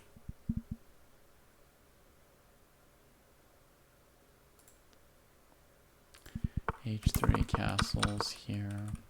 Yeah, solid. Solid so far. How are they doing against each other? cd5 trades without white spending any time forcing the bishop to trade. Whew.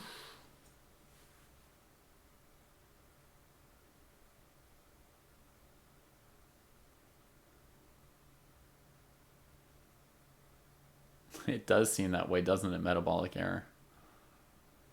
Seems like we got a lot of that.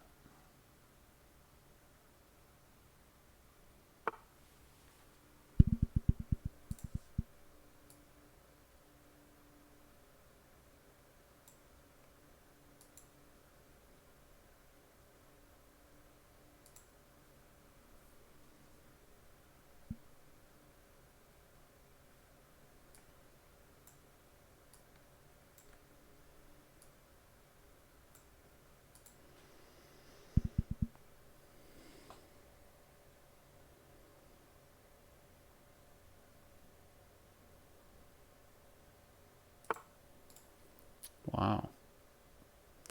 That's very aggressive.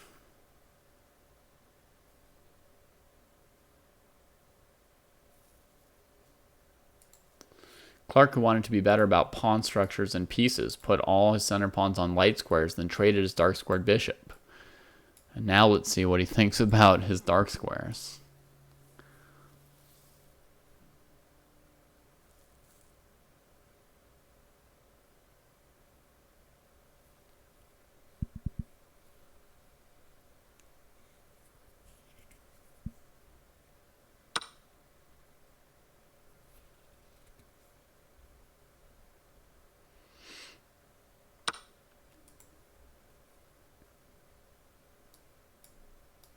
If knight h5, knight takes e5.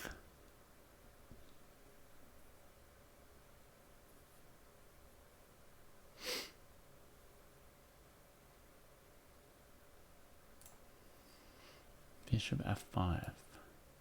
Okay.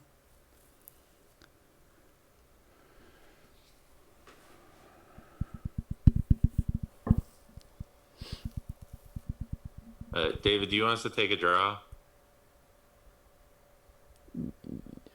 I mean, now you're pretty far into it. Maybe you can just win the game and then start the next one. Okay. I don't know about it, but all right. I can blow this, no problem. I meant, yeah, I'm being positive, sorry. Wait, hold on. If Seth is going to be on audio, I'll be on audio. This is ridiculous. Come on. And he's already calling out sins. I was telling him what moves to play, too.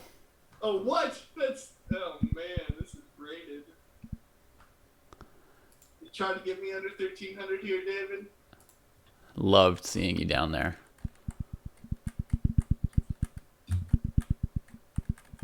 Okay, Falk's taking some action here. B3 looks pretty nice, avoiding knight c4. This piece looks pretty bad now. And this bishop might be good here, because the black king's got to get out of the way of the rook, and right now they don't have h7. They might try g6, king g7, so then the bishop will be really good on b2. Looks nice. Looks nice.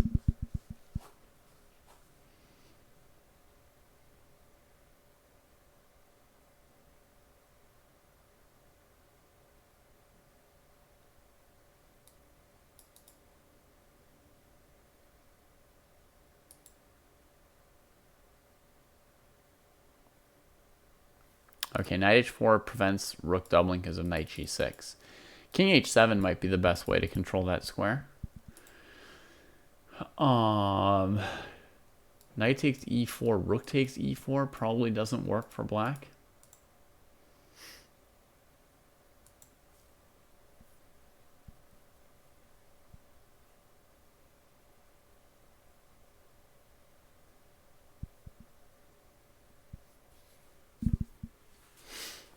I think it's really like hurting Seth how down on himself he's been lately.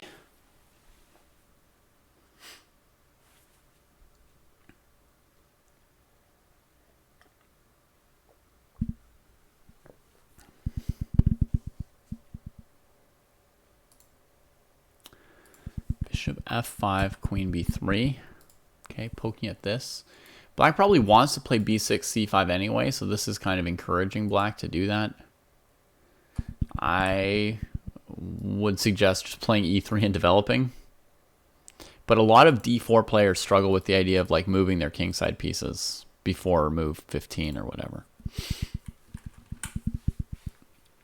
So it's a common disease, if that's any consolation.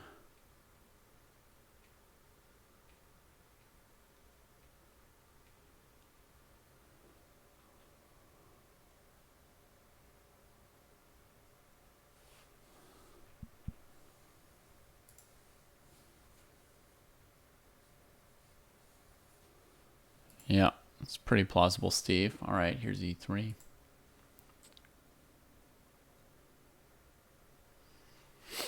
Also, whether or not it's made him like aware of some shortcomings in his game, it's given him more stuff to think about, which with Seth produces like time trouble and hesitation.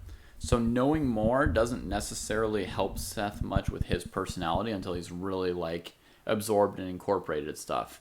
And we've talked a couple times in the last week or two about how when people incorporate new knowledge, it often doesn't improve their chess at first. It can actually cause a little dip, and then it can take a few months to really like deploy it in a way that helps you.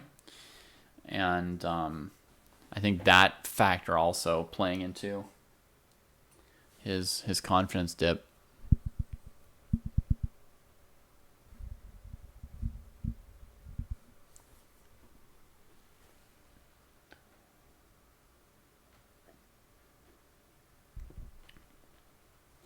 Something I've used and maybe should use with Seth, something I've used with people who have low confidence is having them play people like much lower than them for a bit so that they win a bunch of games and regain their confidence. You know, just have them beat down on those well below them till they get their confidence back. Tries for knight takes e4. Wow. Well, he put a lot of effort in. 4 minutes of thought. Why are you rooting against Drittman? Wow. Really intense and really implausible what Drittman's going for here. Impressive that he trusts his calculation this much. But surely game losing.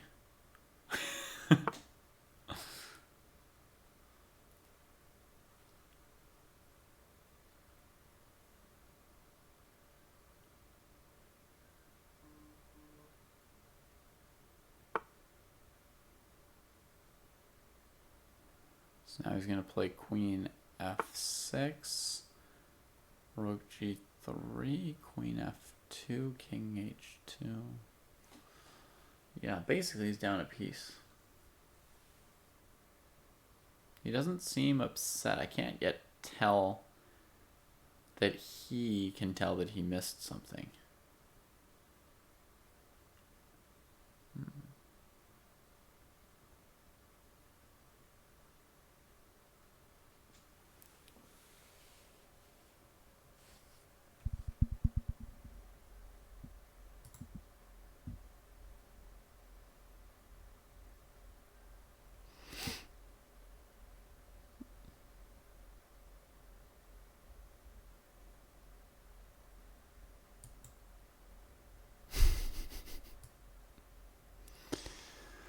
That's right, G-Dog, nor can you spell it without he.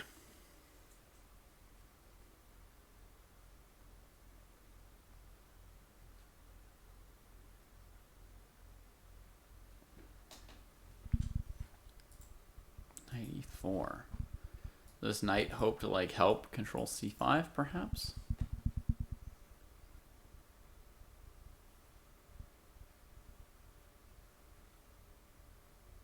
Ooh. Nice aggressive move from Seth. Of course, it doesn't involve castling quickly, but looks pretty good. Che.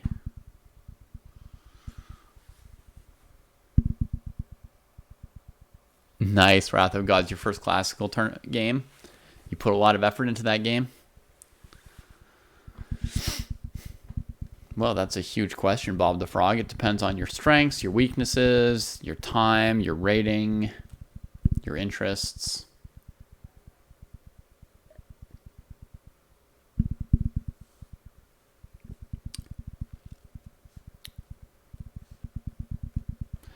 Playing Bullet breeds good habits for Bullet and bad habits for chess. While c4 had its desired effect, that'll keep black from playing c5 and getting castled. So what does Clark have in mind? How is Clark planning to play this game?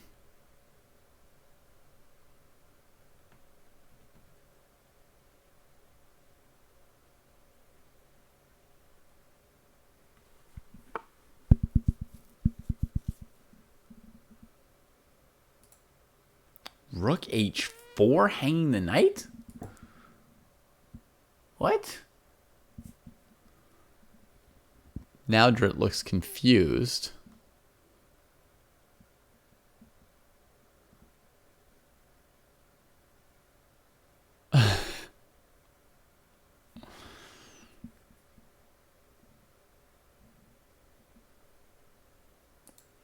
Good question, Alpha Ken. What Clark should do is play f6, king f7 to develop the rook to the e file and slowly tuck his king on the king side.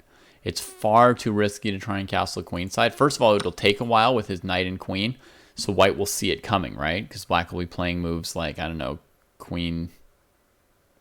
I don't know how to do it without hanging d5, but, you know, in theory at least, you know, queen c7, knight d7, you can totally see it coming for white.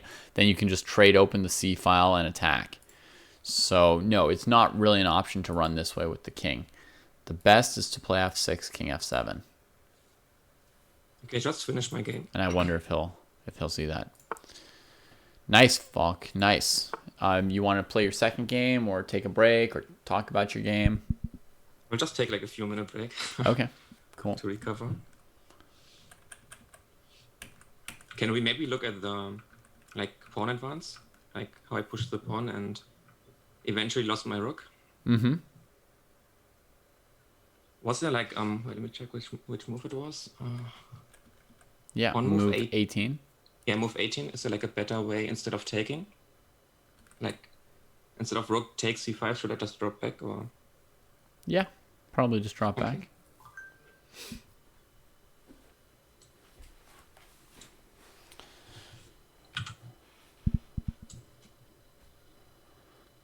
Yeah, I missed that his knight was covering e5 Mhm. at the end, so I just lost the piece. But yeah, it worked out unfortunately. Yeah. Yeah. Your opponent had bishop d4, the move before they got checkmated. Instead of knight takes, or Yeah. okay, d4. Oh yeah, that's nice. But that's really nice. Yeah, you just cover everything, and you win the knight. Yeah.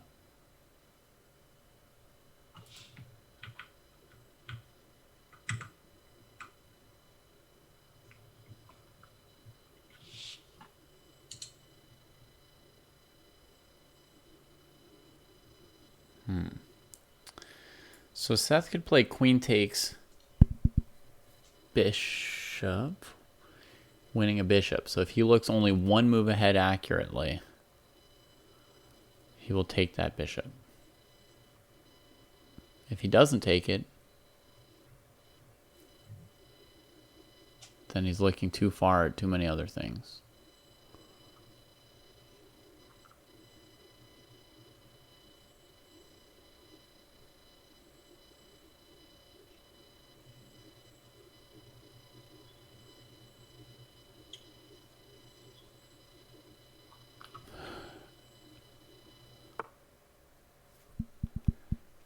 going on here? D4.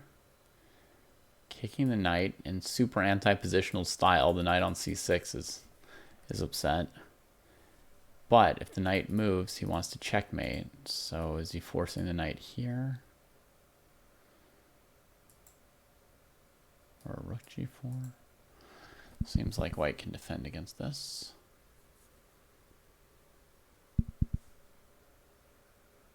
I will just go and play my second game now. Okay, cool. Good luck. Yeah, thanks.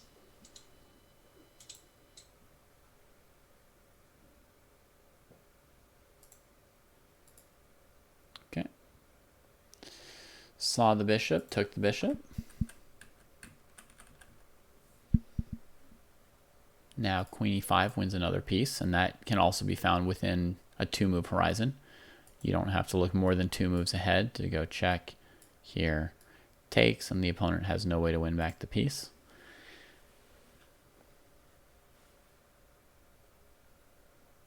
So that should be enough. Let's see, Falk's game. Sicilian, queen on d4, fine.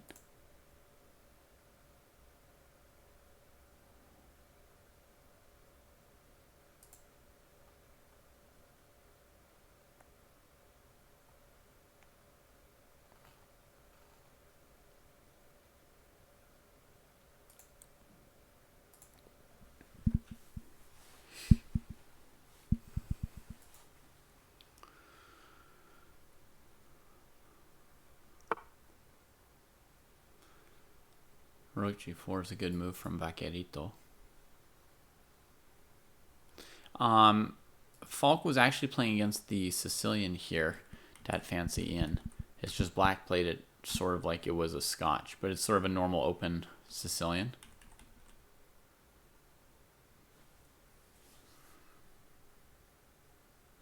Because he is metabolic error. He's loving it, man. Even down like 2 pieces. Well, maybe now the party's drying up a little bit.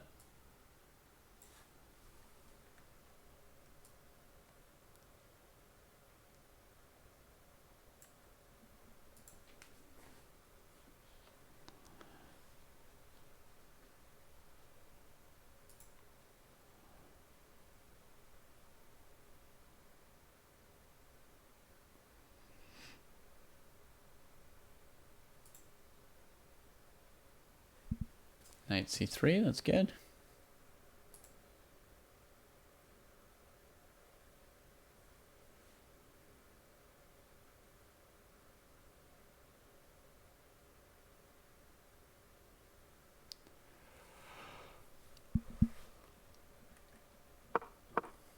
Yeah, I think the knight would have been so much better on d4 than the pawn. That was a minute and a half thought. I wonder, let me see, why did he go for d4?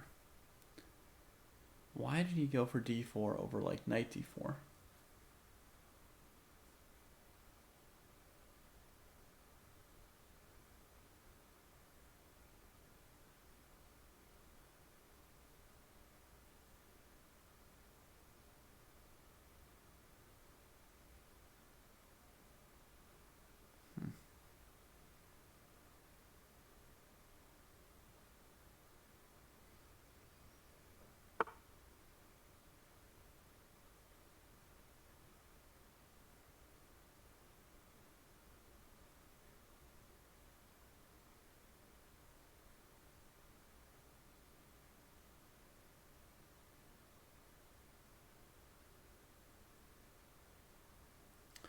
Maybe calculated some stuff with knight g4, rook f1, queen f1, rook f1, and then queen g5.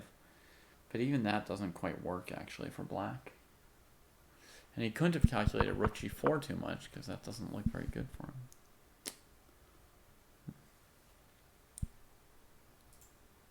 Look at Falk. Playing so precisely and aggressively now. Seth's got something to say about the game. Won by resignation. That was just tough. I just ouch. Yeah. That was just bad moving on all sides from my Sorry. everywhere through it. Good game. You know, I mean, yes, It you played happens. well. Sorry about that. You played very well. I just collapsed there fairly. You can't. rapidly. Maybe David backs me up, but there's no reason to take that knight, right, in the opening. Yeah. I just was miscalculating things. I just miscalculated things right from the beginning, and then I missed the whole bishop thing. That blunder was terrible. But bishop takes knight on c3 is what Seth's talking about. That's not a calculation. It's just a decision Yep. to give your bishop for that knight. But that's a really important bishop for you. And you saw in the next move, he took over that diagonal, and it was a problem, right? Yep. No, yeah, I acknowledged that one, and then I just that was definitely a mistake, and then I also blundered hard a little bit later. Why isn't this mate here, though? It's bugging Yeah, me. there's no actual mate immediately, I don't think, but it's probably 4 moves away or something. I don't know. It seems like. Probably. No, what about bishop a6 and then move the rook? I don't know. Anyway. Yeah, bishop a6, maybe. Oh yeah, the bottom, sort of. Yeah. Yeah. Bishop a6. Alright. Yeah. That'll do it. Anyways, Anyway. if you want to start, I'm gonna wait for a second and then get somebody else. Okay. Yeah, I thought about it immediately after. I'm like, what if one of us gets each other? Of course, it was you and me. So. Yeah, right? Yeah, of course it was. Why not, right? Classic. All right. You want me to go first, or you want? You can go first. I'll watch to make sure you're started, and then I will start. All right. I need to get over my short tilt here. You know. All right. Fair enough. Mm-hmm. All right. I gotta leave audio. So it's something.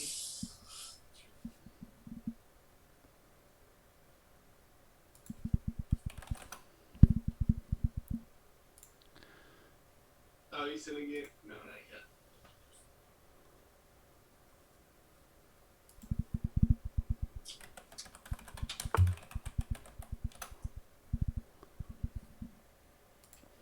Okay, so somebody asked if Drittman should be improving this knight, right? Once he played d4, the knight couldn't go there, and the answer was yes. So Alpha Can, that's exactly right, and that's what Drittman then proceeded to do. Exactly what he did.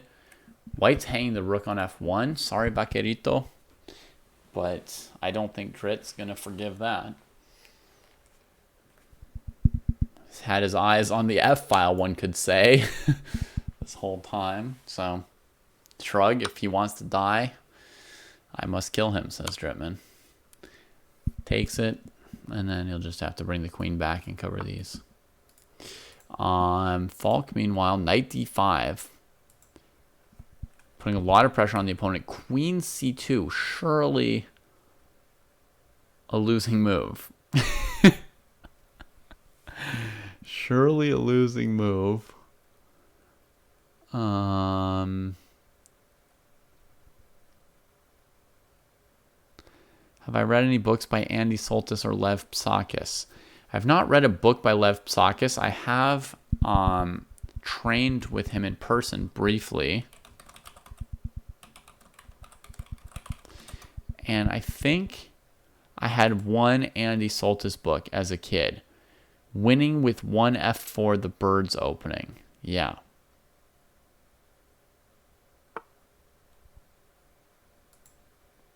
I read that as a kid and played it. It was not a good book. I thought it was good at the time. I enjoyed it, but it was definitely bad.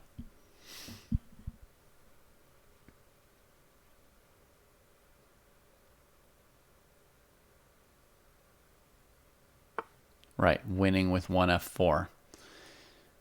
I mean, it's got all the classic things that can be wrong with an opening book. It misevaluates all the positions as being good for white when they're not.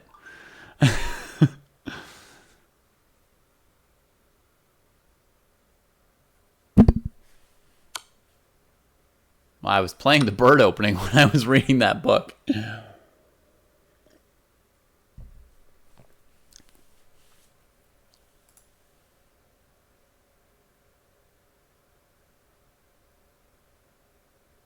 Okay, another errant knight on c6. So Seth targets that.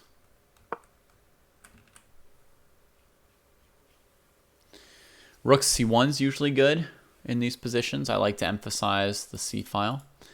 But, you know, maybe Seth should just be playing bishop e2 so he can castle as well. Bishop d3. So what does he plan to do on bishop g4, knight e5? It's not desirable.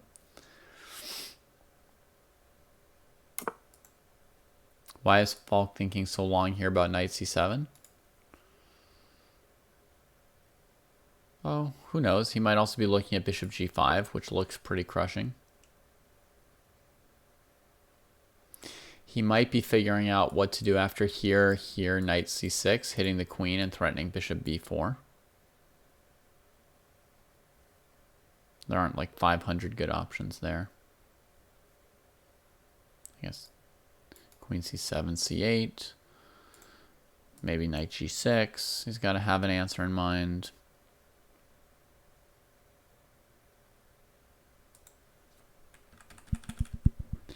Also, he's got the time. I mean, look, he's got more time than his opponent. Why shouldn't he spend some time thinking about this? I mean, if he wins a rook, it's going to decide the game.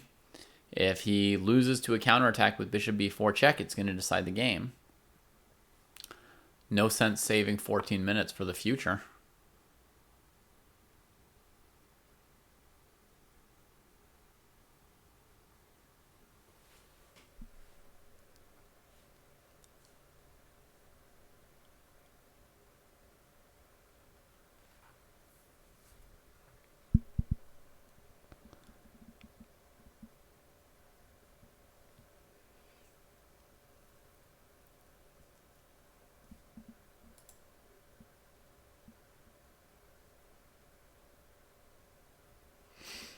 Now there's a calculation here, but Seth's not allowed to make it.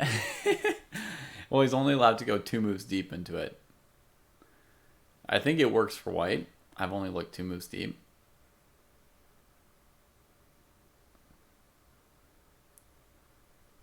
Well, maybe 3 moves, to be honest. Anyway.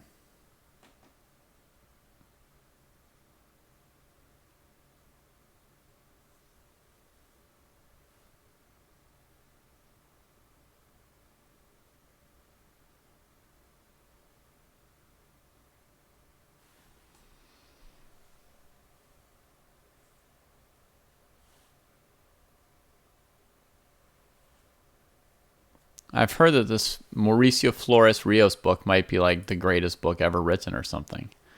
So I've heard like extreme praise for it. Yeah? Oh, your game just ended? Cool. I don't know what's so should I just go straight back into the next one or do we talk about it now? Whatever works for you. If you want to talk about it, we can talk about it. If you want to keep going, you can keep going.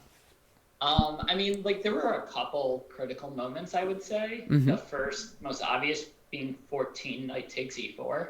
Yeah. So what I saw was instead of him playing rook a4, playing rook g3. Right. Queen takes f2, king h1, and then knight d4. Or maybe rook f8, but like I have 2 pawns for the piece and I have a pretty big attack. I like knight d4 more. Right. Now that I'm in. Yeah, I mean rook f8 you can't play because the knight will take it. Oh, sorry. Yeah, like king h7. Oh no, that wouldn't have worked either because I can't kick the knight. Anyways, yeah. So knight d4 here then. Yeah. So the crazy thing is, actually, you have no attack in this position. Oh. And you're sort of like down a piece and losing. And white can actually play queen h5, and then white's threatening queen h8 mate. I missed queen h5. And white is much closer to having an attack than you are. But even if they didn't have queen h5, like they might have had like queen 8 f3. Yeah, you're not. Sorry, no, the knight's covering now. Yeah, you're not really attacking too much. They could play knight takes e5, maybe take the center pawn, kick your rook. They could maybe play queen d2, trying to trade queens. Yeah, I just misevaluated this position. Yeah. Okay. Yeah, I was surprised because you never seemed like unhappy or like surprised by anything the opponent did. And I was like, it looks like Driven's down like a piece, but it doesn't look like anything that White's played has surprised you. So it makes sense. I was surprised by Rook H4. If that Yeah, counts. right. You were surprised in a good way. You're like, Rook H4. Well, if you want to lose. Yeah. And then from here, everything kind of went pretty smooth. Yeah, that is true. Yeah, I don't know. Yeah. I Yeah, guess I okay, just so made that a makes bad sense. move. That makes sense. You didn't miscalculate anything. You just misevaluated it. Yeah. And that's why as the moves like were played, you were perfectly like fine and zoned in normally. And then white gave back the piece with Rook H4 and your position was superior. You were up, I think,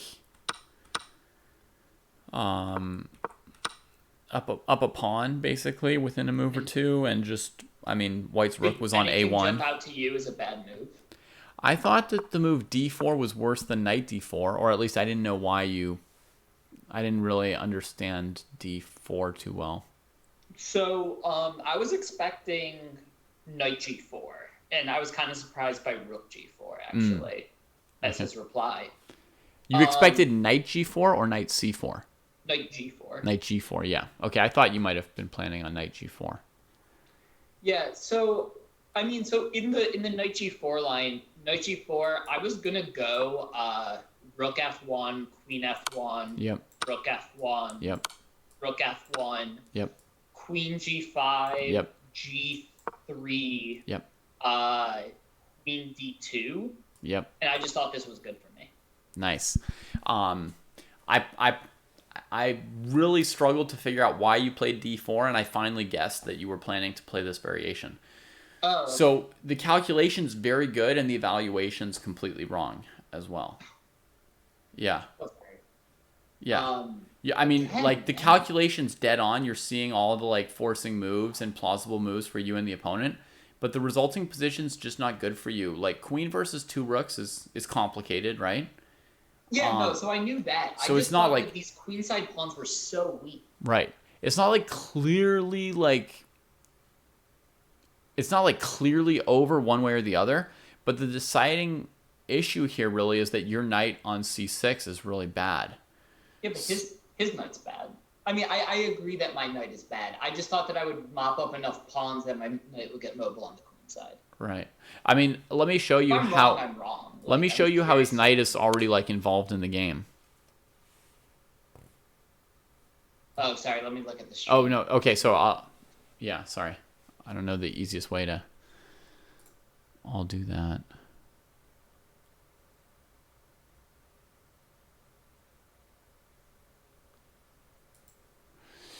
So after queen d2, just one Yeah. mechanism white has is knight h6 check.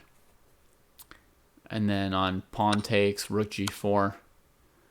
And then white has a draw with rook f8, rook f7. Yeah, I would have never seen. Yeah, and In this position, I would not have seen knight h6. yeah, I mean, you wouldn't have to look this. There was no reason to look this many moves ahead, and white wouldn't do this because this is a draw and white has the advantage. But it just shows you that the knight is like within range of doing stuff, right? Like, Oh, so white has the advantage here. yeah, yeah, because the two rooks are better than the queen by a little bit, and white's knight is better than black's knight. Okay. So I would guess that white has an advantage. Interesting. So I think the reason I misevaluated is that I thought his rook on h4 was terrible. Yeah, it is weird. I mean, one of the reasons I thought of knight h6 is because that's a way to use that rook, which is a little bit stuck otherwise. But I imagine there's other ways to use it too. They're going to be a little bit slow, but they'll do something. Okay. Like here, the most likely move from white is rook f2, queen check, king g2, queen takes b2. And then the queen's offsides for a moment, but she's going to take a3, then come back Exactly, to e7 and yeah. push the a pawn, right? That's kind of your scenario And that then, you're and then going my for. queen gets back. I have knight e7 if I need to get my knight into defense. Right. Like, these were my ideas. Yeah. Like, I wasn't calculating past taking on. Of course. two. I mean, it We'll would see be how like you take insane. it. At some point, you have to evaluate.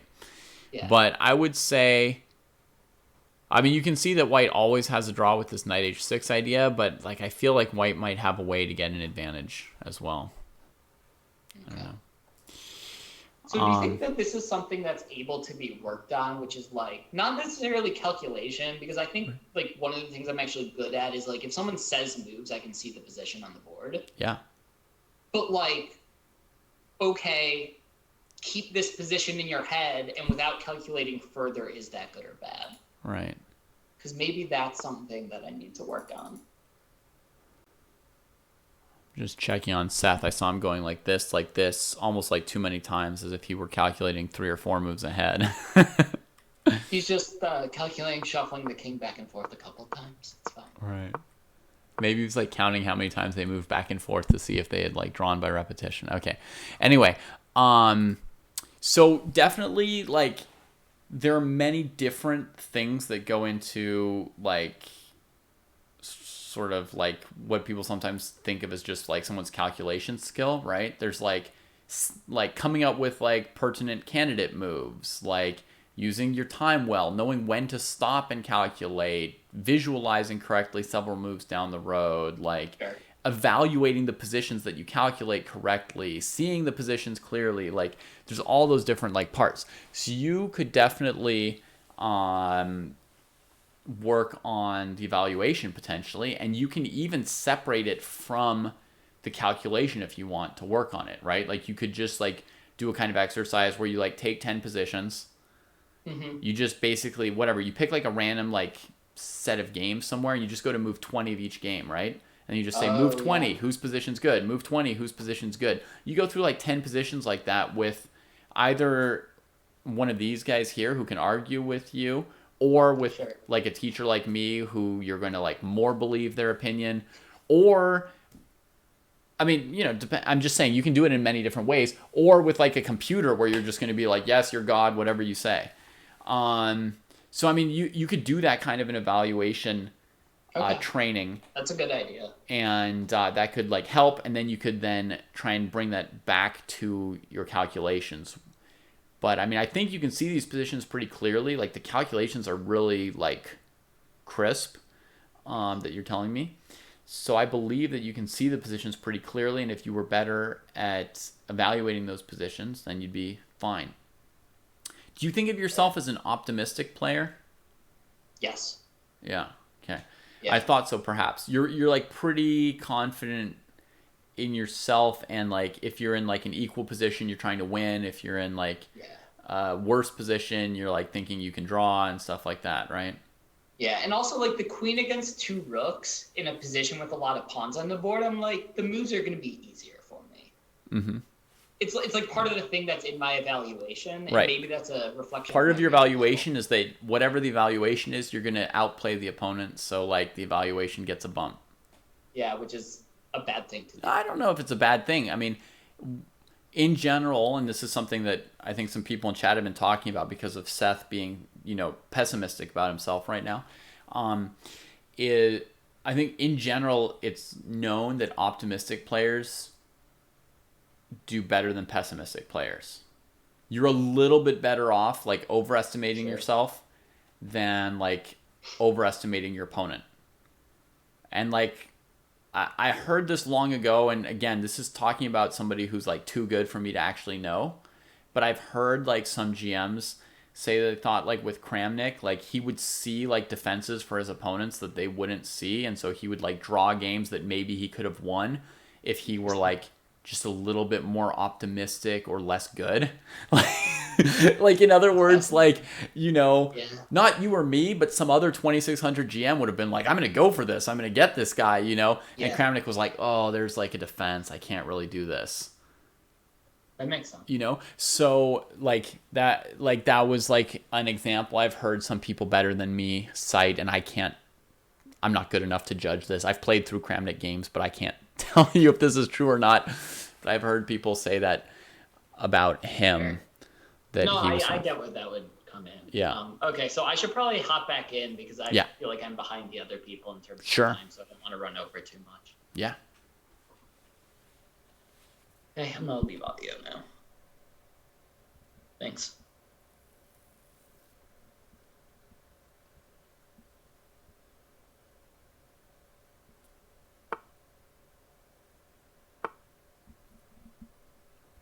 All right. it, Dribbins. Right back in. Let's see what Seth's up to. Finally won that pawn on d5. He was looking at it for a long time. Oh, this was nice. Bishop f4. The queen had to cover this and this. See? Sometimes you only have to look like 1 or 2 moves ahead. I mean, I don't know how far ahead 13 and 1400 rated players think they need to look to beat each other. But if your calculations are accurate, like 2 moves ahead, like that's probably often going to be good enough, huh? So he comes in here. Now this knight's hanging. This is hanging, so there may be more blood here. Maybe knight d6. Can hang on. But already 1 pawn for Seth. Let's see how Falk and Clark are doing in this like absolutely insane game that Falk played. Came back.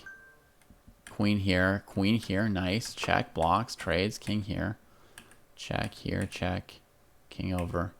So far he's up like a rook. Ooh, and his knight's coming out. That's that's gonna be the death knell for black.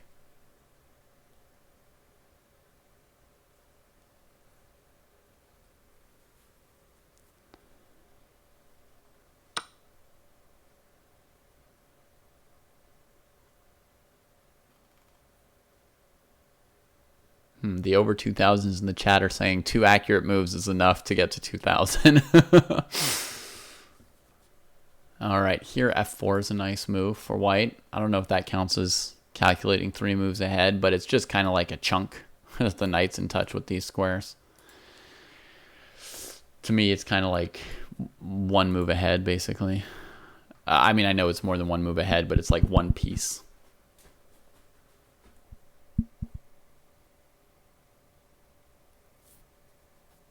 They're playing random people, yes, Damon.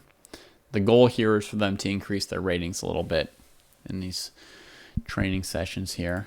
How's Clark doing? Clark is up a piece. Has been up a piece for a while.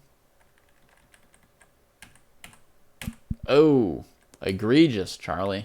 You got to go defend that bishop with your queen. What was that check for?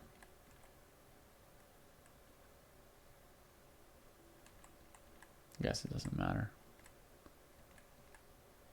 Oh my goodness! He's throwing good money after bad. This knight is trapped. You're up a piece. Develop. Wow.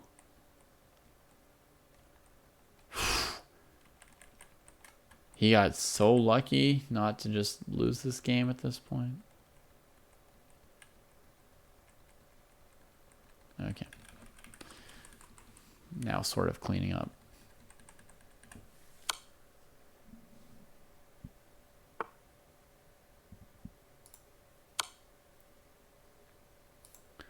Seth 2 O's.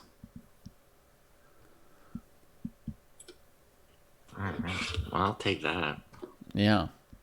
So looking like 1 or 2 moves ahead is good enough for some of these guys. Yeah, apparently. Just 2 moves ahead. And, you know, that's all it takes to be 1500, I guess. Yeah. We have 2 players well over 2000 in the chat who were saying they think that looking 2 moves ahead, like really accurately, is enough to get to 2000. Fair enough. So, I don't know exactly. Definitely, I know that players at your level, on average, can look 3 moves ahead with like pretty decent accuracy. Mm-hmm. And I'm not telling you to look less moves ahead because I don't think you can look 3 moves ahead accurately. It was for other reasons that I had you crop it down. But 2 moves super accurate. It's pretty good. Yeah, Elfins is working on seeing 1 move ahead. That is true. Well, that's same. Elfins is good at seeing 1 move ahead for himself, but not for the opponent. I also have that problem, but I just didn't blunder. I don't think I blundered. I mean, maybe my opponent missed something at some point. But Jesus, Clark is scaring me. I think I played 2 pretty clean games. What's going on over here? He's winning. Yeah, he's up a bishop, but look at what did he do with his king? What's going on? He's laughing here. His king. His king. He's mating himself. Yeah. I know. It's like a helpmate. He can get out of this though. Yeah. I mean, the thing is, black's not even threatening checkmate because rook a8 is covered by the bishop, and you can't play rook of b7 to a7 because the bishop's covering b7. But sometimes when you do something like this to yourself, then you get like spooked, and then you find some way to get mated. Like even though the opponent's not even threatening it. Yeah. I've done that for sure. You know, he's like, I gotta like get out somehow, and then do something really bad.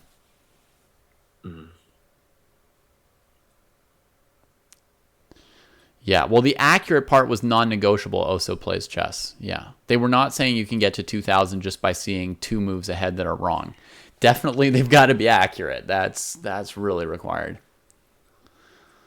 Yeah, I got that. I figured that much. How about what else is going on? Falk found f4. Oh no, maybe a move later. Let's see, what did Falk do? Queen check, then knight d5, check here. Now f4. Now here he had just checkmate with queen b8, bishop blocks, queen c7, king e8, queen here. Yeah. I guess the queen can come back to d8. Anyway. Okay, so f4, queen move, takes the knight. Sure. Now he's got mate in 2. That's for sure. It's took me a second. Seeing your arrows like 5 seconds after you. I know, send after I them. say something. Yeah. No. All right. Yeah, that looks pretty good. And Drittman's second game. See what kind of an opening he played. Wow, early c5 here, which shouldn't be allowed. I have a question about my last game. Yeah. So there was a point where I played queen b3, and then he played whatever it was, knight a5, and I played queen back to c7. Mm-hmm. And I kind of felt like I maybe could have played queen a4 there instead. Mm-hmm. But then like and then later, like a few moves later, I was like, I couldn't help myself. Like I felt like it could go right back to b3 once the knight went back to c6. Mm-hmm. And I was like, I went against all my instincts, and everything that I was I know is telling me that's like wrong. Like stop moving this queen back and forth, like improve another piece. Mm-hmm. But I couldn't see why it was wrong. Should I like trust my instinct that is wrong and I should do something else there? Or I mean, your opponent's threatening knight b4 to take your bishop with the knight. So you should definitely limit your moves to moves that don't allow knight b4. So And queen b3 didn't allow it, so yeah, that was fine. so he did it anyway, but Yeah. Right, he did it anyway, but then you could move your bishop. the bishop, yeah, exactly. So you dodged out of his move, and then bishop f4 was winning a pawn. So Yeah, and at that point, I think he just. all right, Clark takes the second game.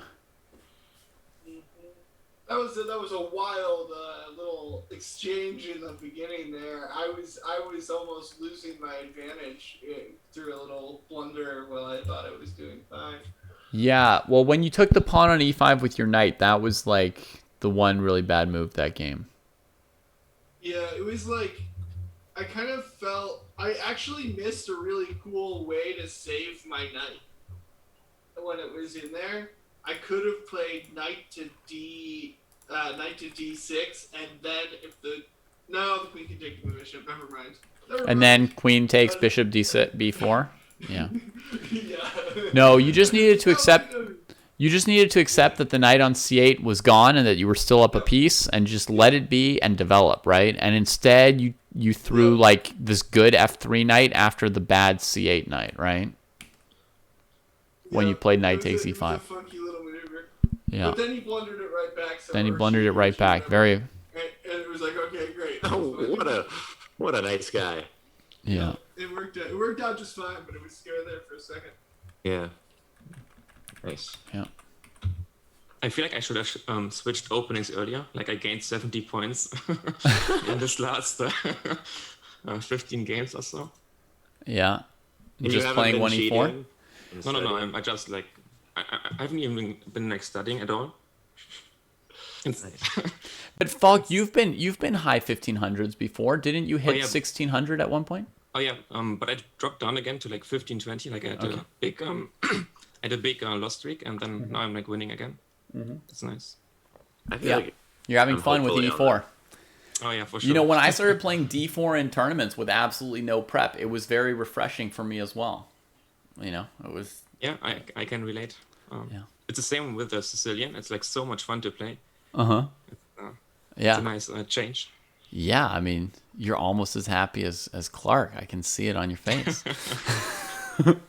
I wanted to point out also that Folk put one in our chat. If you wanted to pull that one up, David, it's a really cool triple sacrifice. If you want to pull up that game, it's really fun. It's not like it doesn't all completely work, but it's like just a super cool game.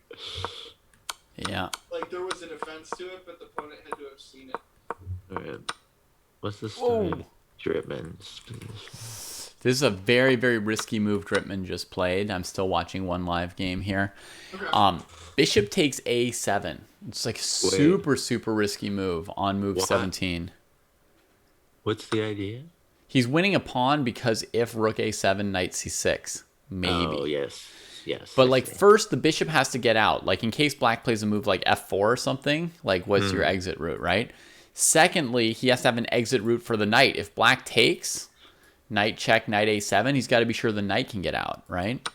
And like if you look at the situation, he was already up a pawn and he hasn't like developed either rook. And he's like, I'm going to go grab that second pawn and like hope that my bishop or my knight can each escape with 0 pieces that could possibly help them, right? Completely on their own.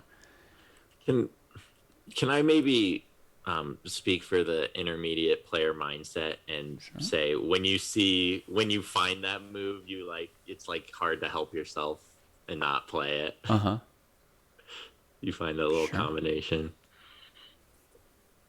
Yeah. I can believe that. And I also know that like myself, I'm not confident I can win when I'm up a pawn. So like I do like to have a second pawn. And I imagine like the lower the rating, the more material you might want before you feel comfortable that you're winning. Yeah. But I have found that if you quickly develop your rooks, the pawn on A7 will still be hanging. And you'll be in a better position to take it. So, like in this position, I would probably castle queenside actually. I know it's putting the king on the side of the board where you could get counterattacked. If there were queens on the board, you wouldn't want to castle queenside because then like the pawn they're down would just be like open files for their rooks. Right? You would want to castle kingside. But look at black's e5, f5 pawns. Those are a little bit intimidating right now. And also, in a lot of endgames, you want your king near your passed pawn so he can help protect and escort them, right? You're basically one trade away from not fearing mate here. So I would castle queenside and then play rook he1. The advantage of castling queenside over kingside, there are like several. One is my king covers b2. Another is the rooks develop much faster than if I castle kingside because I get the rook on the open d file with tempo, right? Which gives me moves like rook d5, rook h1. So I can get a development lead. And what's black going to do after castles queenside to stop bishop a7 if I want it later, right? Like if they play a6 and I play rook he1, now I've got a development lead that's beautiful. Bishop d4 threatened. Yeah, you look pretty crushing. Even with just the one pawn. Yeah. And I would have probably done that because I probably wouldn't have found bishop takes a7 anyway. So Yeah. I might not have found it either because I wouldn't be looking for another move with my developed pieces. I would only be looking at moves involving my rooks, basically. Yeah.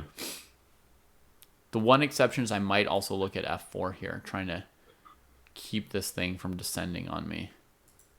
f4 or f3. But I'm sure castling queenside's better.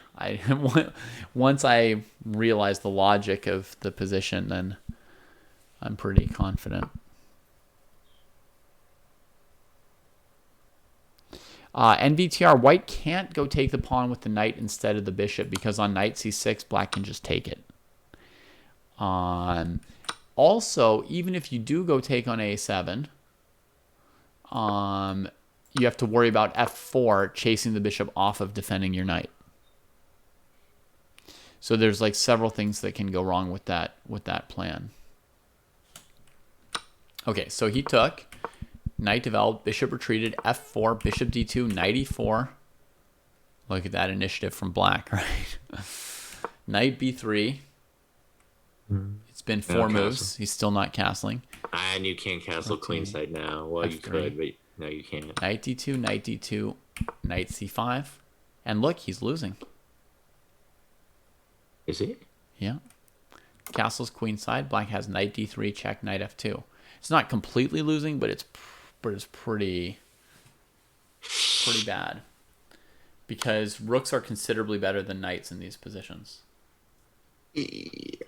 Oh, I'm realizing now that when you said castle queenside, that means that it happened. Mm-hmm. Yeah, but if he didn't castle queenside, this like knight d3 was going to come in anyway, right? I mean, it was going to be a big deal. He can't castle kingside because the knight on d2 is hanging. Right. Knight. Right. So he had ways to defend this, right? Like he didn't need to get really punished for that pawn he took, but you can see the risk factor in what happened. Yeah. If rook d1 here, or in that position. What's that? What if you just played rook d1 there? Instead of castling queenside? Uh-huh. Yeah, similarly, we can see that black clearly has play. They'll play knight check, king e2, and then knight takes b2. And then on something like rook b1, knight a4. And, clearly black's doing things. I know. Is he in time if he goes king e2 first? Instead of castling? Instead of castling king e2. Mm-hmm. Yeah, it's an interesting move. Then against knight a4, play rook b1. Against knight d3, play rook b1. Could maybe hold the structure together with king e2. Yeah. Yeah, that's a good suggestion. Yeah.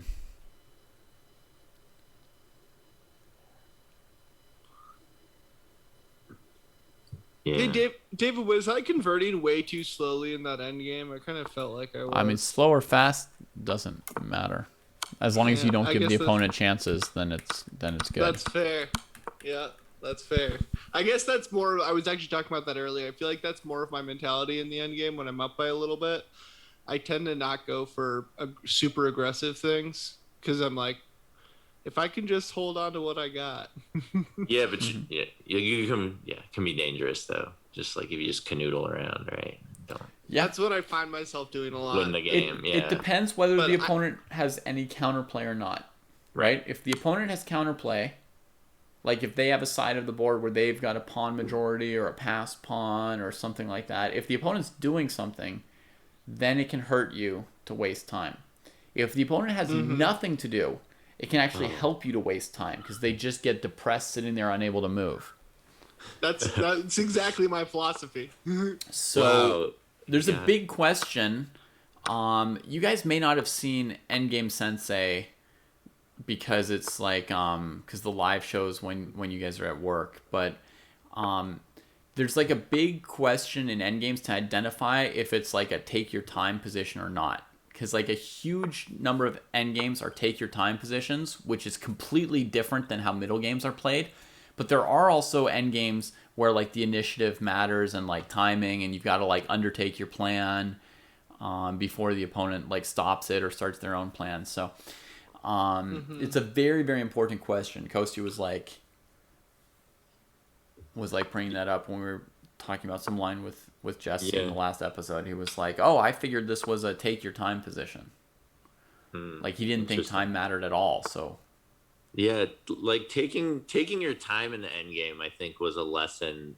I don't know if you guys had the same experience coming up or when you were starting, that like you had to learn the hard way.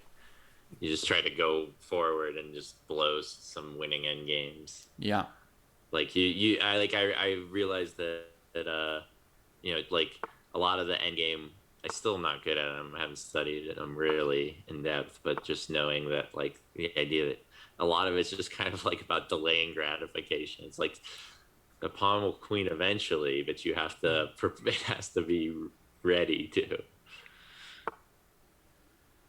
Yeah. But then, you know. Well, you guys, we can tally up our score tonight. Yeah. 2 points for Seth, 2 points for Drit, 2 points for Falk, 1 point for Drew, and the only game you lost, Drew, was to one of the others from our group. So it was strategic. It was strategic. We scored 7-0 against the non-dojoers today. Wow. We literally could not have done any better. No, we could not. It was much better than my 12 to 1400 group, bless their hearts. They're working hard, but every time they win a game, they lose a game. It's like some law of like attraction, like, I don't know, or balance or something, conservation of energy. But no matter how good they look in the first game, they'll then like blow the second game, and no matter how bad the first game goes, then they'll win the second game somehow. So man, I just go on huge streaks. I just lose all my games and I win them all. Well, all right, good job, Drit. I don't know. Nice.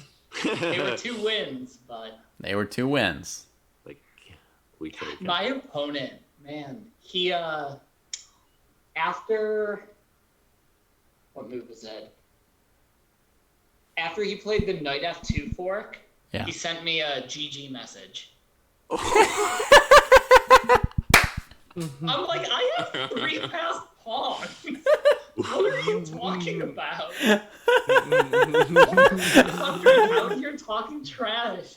Wow, that's Pass incredible. pawns up in exchange. And he blunders the knight fork, and I go, GG. God. Oh man, There that's were great. some people. Wow. I've won. I think I won the last game where somebody offensively GG'd me. Like literally, it's weird. I think people do it when they're nervous and they think that they can get you to resign, and then they're just like whatever. Because like that's literally happened to me. I think the last time somebody GG'd me. Like It was GG. It was GG. We exchanged the pieces. He checked me. He made 1 move, and then he got forked. Like, it wasn't even like it was somewhere down the road. I think it was maybe. like 10 seconds of real life time. You could look a little more at the board and less at the chat. And the best part of it is, Drit, you're allowed to say "get forked" on stream. So. Yeah, you know, I'll like still tongue slip somehow. you know, chess.com can see all your chats, but like they'll pull that one up and they'll be like, "Nah, that's legit." Timestamp. I thought it wasn't Not a offensive. Nothing wrong with this. But yeah, I can tell you they seem much worse from back when I used to read chat logs. Oh man. Yeah, David, did you want to pull up Falk's game real quick? Sure. The one he put it in the Discord. It's just a really beautiful, really beautiful little end game. I saw you guys talking It's not about an it. end game. It's just a fantastic mate. Yep. it's hold up. Before we get to, it was a nice idea. He hung a piece and the opponent didn't see it. Yeah, but it was also Yeah. the opponent had to see that deep to see the exactly all of the sacks that had to go into it. I want Drew looking at all my. Drew's the chess optimist here. Yeah. I gotta say, I would not, if I was playing against him, see that I should have not taken that bishop because it's pretty ridiculous. Yeah. How do you guys like the idea of kind of putting the weird. queen on the diagonal with this bishop here? On move 7. I never know how to play against this when black plays it. Yeah. What you need to do, Castle Drit, instead. is like develop really fast and ignore that thing. Just like if black's going to do damage on c3, they're going to do damage and their dark squares will be weak. Okay. We're just castle So short just then. bishop Go- e2. So like bishop e2 or bishop d3 and then castle. I think here you might want bishop d3 to defend your e-pawn, so when they play knight f6, you just castle. That makes sense. Oh, okay. And now if they want to take on c3, fine. If they want to play d5, fine. Like, you know, I you also just... think there's some move order stuff you can do where if you played bishop d3. Oh no, wait, you can't. Never mind. You have to take the knight, and that's weird. Sorry. Fine. Forgot to say anything. Is this Okay. But a yeah, con- okay. So queen d2, that's just like going to tend to like get in trouble trying to deal with the bishop. Mhm. Falk, you're d5. playing the con as black, right? Yeah, I'm at least trying it. But this is Right. this is a good choice though, to say like in response to d5 to play a3 and then just be like, yeah, whatever, e4, right? Takes on e4, knight c6, great choice. Here, I don't like taking the pawn though on c6. That lets the light squared bishop out. Here your position looks amazing. You could get the Seth Lichtenstein bishop here with bishop c5 and black can't castle. Look away. Look away, Drew. Yeah.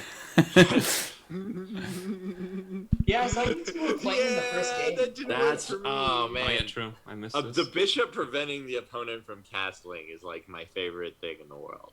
Okay. I didn't see anything. Well, you got a treat today then. So Yeah. queen c6, you know, in my experience, taking this pawn sort of lets this bishop sort of get back into the game. The moves I would like are moves like rook d1 and bishop c5. Looking at black's weak squares and trying to even leave that pawn on c6, so their bishop's dead. Okay, takes, queen on d6, takes on f3. Yep, just forget about that. Castling, knight here, bishop c5. Great. Rook c8.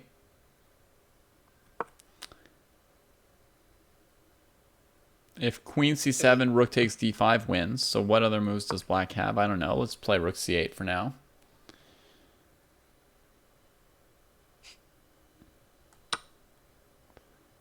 Now rook takes knight. Okay.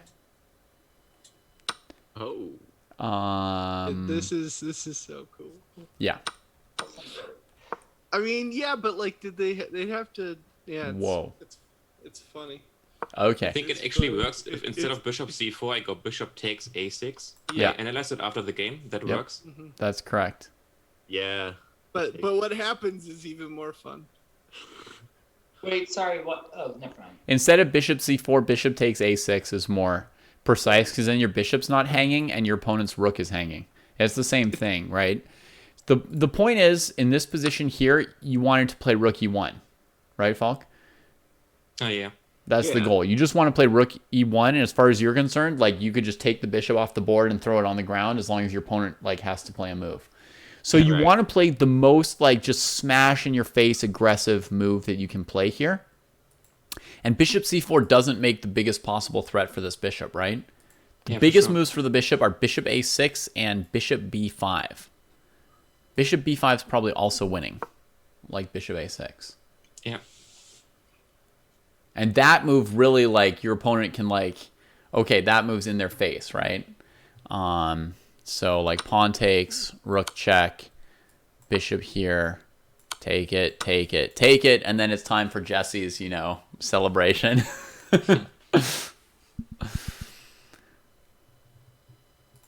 And then you say, "Taste me." I Yep. believe. And then you say, That's part of I it. think we can't say that on stream either. What's that? what Jesse does. That on stream either. I know, that's why I didn't repeat it. Sorry, Oh, I'm just kidding. I was provoked. Yeah, it's fine. So, yeah, somebody said the best move for black is f2. That's what That's right, Alexa. That's what they might want to try. But notice how the bishop on b5 introduces a second threat here of queen e5, which I think disposes of black pretty pretty cleanly here. So in that sense, bishop b5 might be the most violent of white's possible bishop moves here. Yeah. And again, look at this, like, Seth, as far as like calculating accurately ahead 2 moves here, right? Like, we're looking at bishop c4, bishop b5, bishop a6. You only have to look like 1 or 2 moves ahead to say, like, which of these bishop moves threatens more, right? And then you just pick whichever one threatens more on its own, right? Yeah, it's a good case for like breadth over depth too. Yeah. I think. I think I made the mistake. Okay.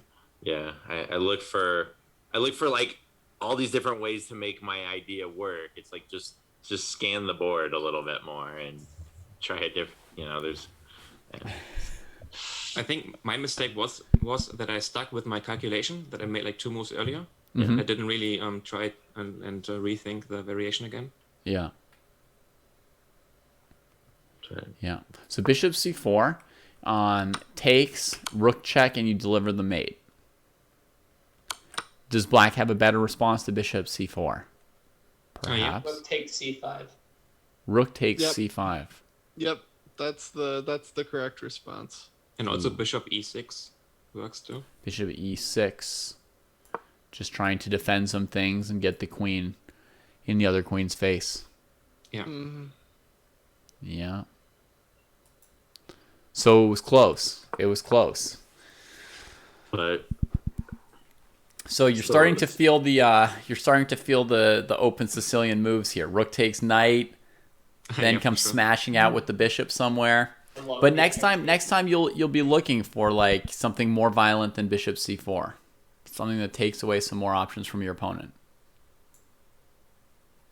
so then what happened in the game?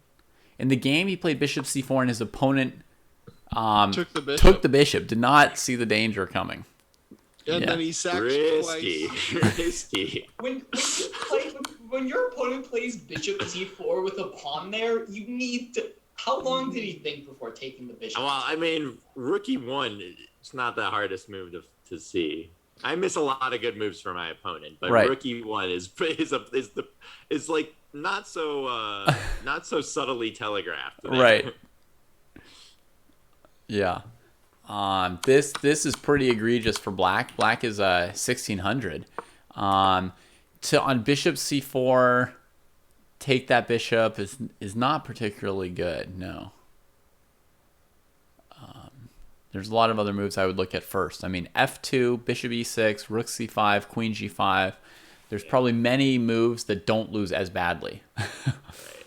Maybe he did just was like, oh man, I'm just getting mated. Maybe he'll miss it, but like, I mean, yeah. You gotta try something better than that. Yeah.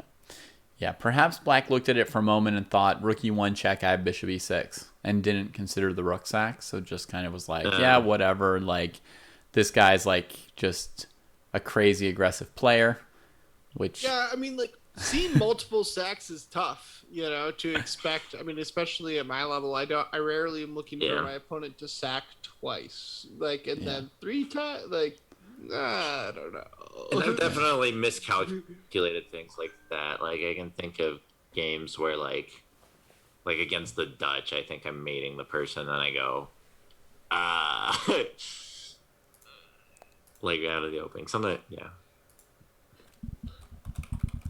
And I sacked like a bishop for it, and I'm like, whoops.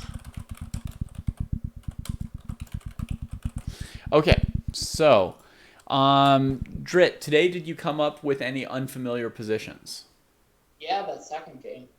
Okay, and were you confident? Yeah. I would say so. So you achieved your goal. Drew, pawn structure in relation to bishop placement.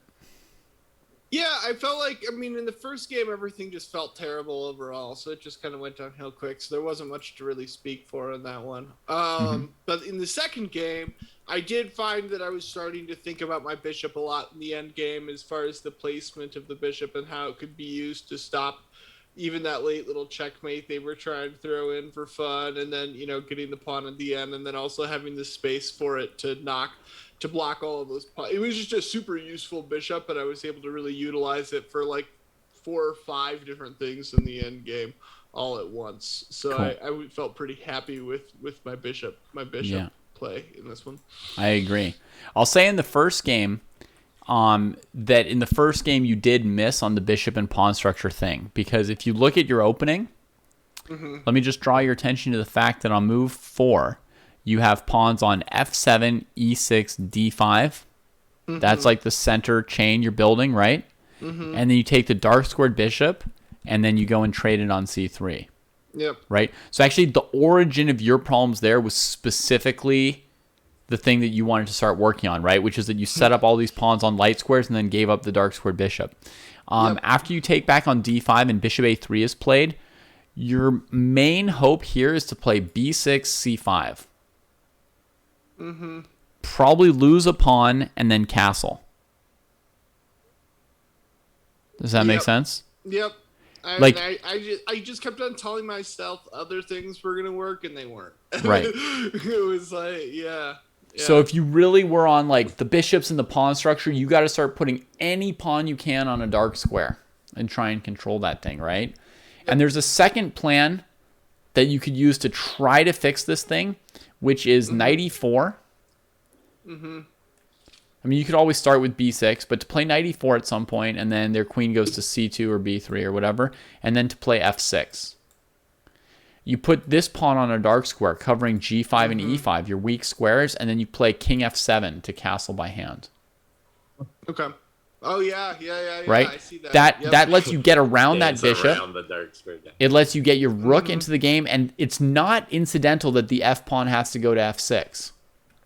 If you 'Cause played it's a dark f5, square, yeah. if you played f5 to support your knight, you block in your c8 bishop and you leave e5 and g5 weak, Yep. the dark squares. And when your opponent plays knight e5, good luck playing king f7. Good luck dealing with that knight on a dark square. You know, good luck not losing in 20 moves. Right? If you give up one more dark square with f5. So it's very, very critical that this pawn go to f6. Okay? So that's exactly what you need to be or what you wanted to be watching out for and learning, right? It is like, So if you basically- don't have the dark squared bishop, you got to be really careful about your dark squares, right? If you If you don't set have up the a dark pawn squared chain on light squares, keep your dark squared bishop. It's not only going to be important for covering weaknesses, but it's also going to be very, very mobile. So it's going to be one of your best pieces usually. Gotcha.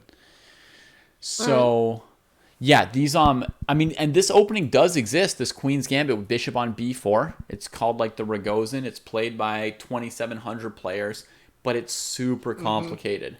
Yeah. They're very like they're aware of the downside and they like fight back with it. Like they'll quickly sink a knight to e4 because the knight will cover dark squares, or you know, or they'll wait for the opponent to play a3 before trading, and then even after a3, maybe they can just retreat because now the opponent's played the move a3, so they didn't waste time. You see? So, yeah, I mean, this is like a real opening, but you have to recognize how important the dark squared bishop seems to be with the current structure.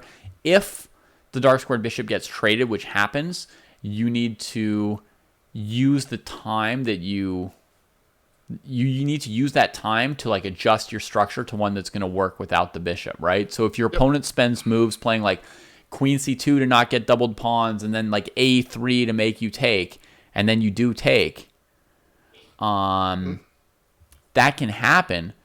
But then they've spent time getting that bishop from you. You need to spend that time like fighting back for those dark squares, or establishing some kind of like crazy good thing on the light squares that they can't get out. Sometimes the bishop on c1 gets stuck. Like, you know, you get a position like e3, castles, queen c2, b6, a3, bishop takes, pawn takes, bishop a6 or something, and your opponent's bishop gets stuck on c1 for a while, right? So it can't.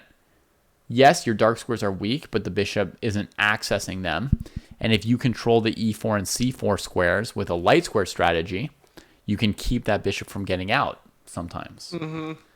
Right? Other times, you switch your pawn structure, right? And you go and you play moves like, c5 and then knight c6, e5. And you just like counter all those dark squares. It depends, right? There's different strategies that exist. But notice one thing is, like, if your opponent spends a move on a3, you gain time. B, they can't play bishop a3, right? Like, it's like so much better for you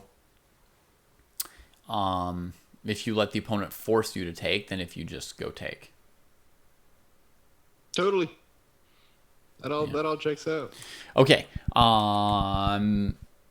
Falk, how is your visualization in these games today? Yeah, I think except for the mistake I made in the first game, with missing that the knight could take my rook. Right, that the rook would be Everything effective. else worked out kind of okay. And I was happy with my calculation in my second game. Where I rerouted my queen a lot, and yeah. Right. So I noticed you spent a good chunk of time before going for like knight c7 and knight takes rook. At that point, you were already seeing that your opponent's bishop could come to b4 and that you needed to have a defense ready for that. Yeah. Yeah, that's great. That's great. I think that looked good. So good work on that. And Seth, did you control your calculations? Were you in less time trouble these games? I didn't get in time trouble in either game, but I mean they were also like pretty quick wins. Let me see where you spent your time in this second game. 2.5 minutes on queen c2. That's excessive for sure. Yeah. The knight's attacking the queen, and you've got what? 2 choices, more or less. I looked at more of the choices Okay. before I realized they were bad. So Okay. Mainly queen c2 and queen a4. Yeah, well, I also looked at like queen a3, and then like oh, but I'm just slow. It takes me a minute to realize things are bad sometimes. Okay. And, did you look at bishop takes f6? Yes. Okay. I looked at okay, that was also okay, that's why. Yeah. No. I looked at bishop takes f6. Okay. And I looked at queen takes d5. Okay, yeah. And then I did figure out that I was losing a piece, I think, in that one. With queen takes d5, yes. But bishop f6 you could play here. Bishop f6 I could play, yeah. And bishop f6, if you try to look like pretty far ahead, you could burn quite a bit of time on it. Because you could get into bishop f6, knight b3, bishop d8, knight a1. That could be... Bishop f6. Yeah. Bishop. Knight takes queen, bishop takes queen. Yeah, bishop takes queen, knight takes rook. Yeah. Yeah, I did see that. Okay. But I decided, and I did at some point cut my calculation off and decide it was not probably good. Okay. Great. How does Black get the knight out here? They don't. It's good for white, but it's I was checking if Seth followed through on stopping the calculations before it went like 100 moves deep. Because Seth could have calculated another 3 minutes on this and maybe or maybe not concluded the right conclusion and then just been like so low on time that it may not be worth it at that point. So we gotta like cut it off. And you're not somewhat. winning any material, are you? Here, I would say in the position I have on the board, which I think or are you up a pawn? I think you're seeing with like a 5-second lag probably. That after white plays bishop takes c7, the bishop comes out. The knight will be trapped and the It's bishop will stuck. come out, so white will have a winning endgame. What about Ah, cool. and if rook takes bishop first, then it's nothing. If rook takes bishop first, then you can capture the knight and you're up a Knight, piece. yeah. Yep. Okay. Right. Also, so the other variation you would have to calculate is not knight takes b3, it's bishop takes f6 probably. Right. Queen takes F6. So then you're just winning the pawn. Mm-hmm. But Yeah. Right, and then but Yeah, that other variation to see it succeed is more than 2 moves deep. Yes. So basically, and that's kind of the point, huh? yeah. So basically, that was the point. I want Seth to look as far as like bishop takes, knight b3, bishop d8, knight a1, and then he just has to like instinct, right? Like, am I, losing a rook or coming out with enough pieces, right? Like, that was kind of today's task, right? At some point in the future, we might say, hey, this is a critical moment, and like twice per game, you're supposed to look more than 2 moves ahead, right? But for the moment, we're just trying to slow it down and see what that would, or cut him off and see what that would do for his overall results, right? And look, he didn't assess this correctly, but he won the game, right? So, it's like an open question, would it have been better for him to spend another 3 minutes looking at this variation or not? it's like the problem I had where I spent a long time, I calculated it right and then evaluated it wrong. Should you say, should I follow this plan like in my 90-minute games? No. Okay, good. You've got more All right. time there, and that's a different thing. Yeah. This was Right. just like a one-time thing I wanted to see you try today Yeah, to see for sure. how it would go for you. How'd we So score? you think that for the most part you didn't go past 2 moves? You were No, in cutting fact, yourself I off? remember this being like the most complicated thing Yeah. I really looked at, and then eventually just being like, no, we're not doing it, just move the queen. Right. And then you see that variation bishop f6. If they don't take your queen, if they go for the simpler variation where they recapture on f6 and you take on d5, you would get basically the same thing that you got in the game 3 moves later without any long calculations, right? Right. Like it wasn't long before you got that pawn. Like you avoided knight before taking your bishop, right? And your opponent has this weird knight that's out on like c6, a5, d4. Could probably use a mod in right now. Yeah. Thank you. All right. Got it. So, your opponent has that weird knight on c6 that doesn't really belong there, and it's like looking for something on a5, b4, back and forth, right? You just avoid letting them trade it off so that it doesn't become not awkward. And then, like, a move or two later, you win a pawn. Right. They played the terrible knight c6 Yeah. in the and then right.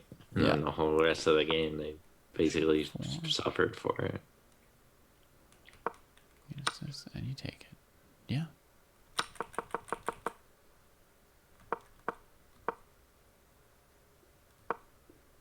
Yeah.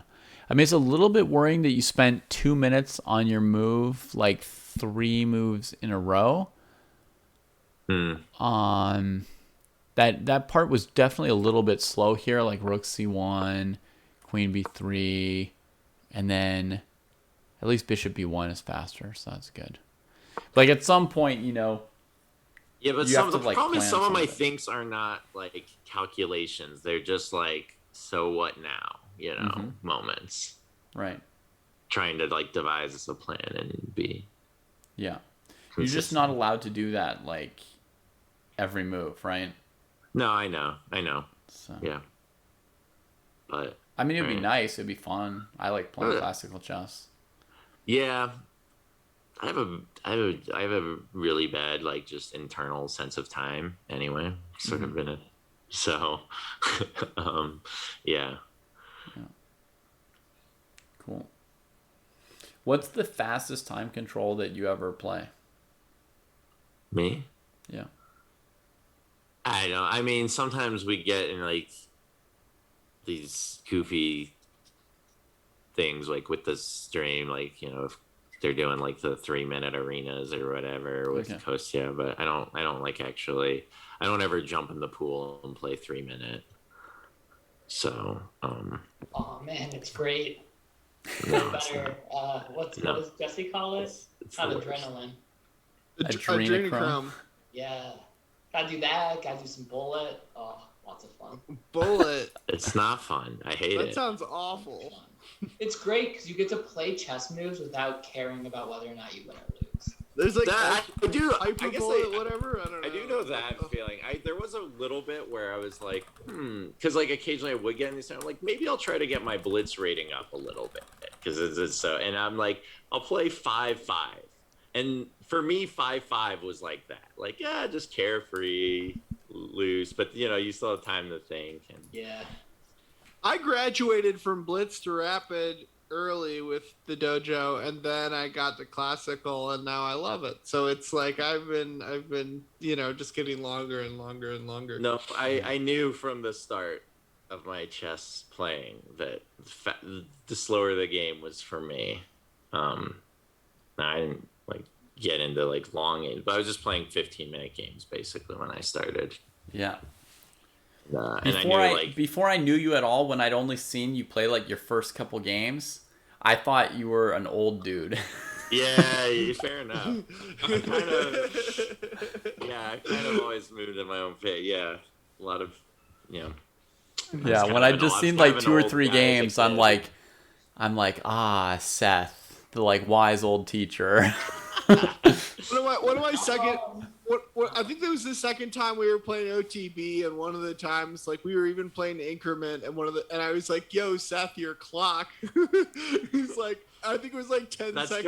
That's gonna be really hard to read because I'm really bad. I will lose track of the clock on the computer, where here's the board and here's the clock right here. Yeah. So I'm really worried when I'm playing a game here with a clock here. Yeah. That I'm gonna. When you go to OTB, you just feel like whatever. Yeah, exactly. I'll just like be playing, and then like for 5 moves or something, I won't look at my clock, and I'll just be like, "Oh my god, what happened?" There's not going to be the 1-minute click warning. Right. No warnings. Oh yeah. No. Yeah.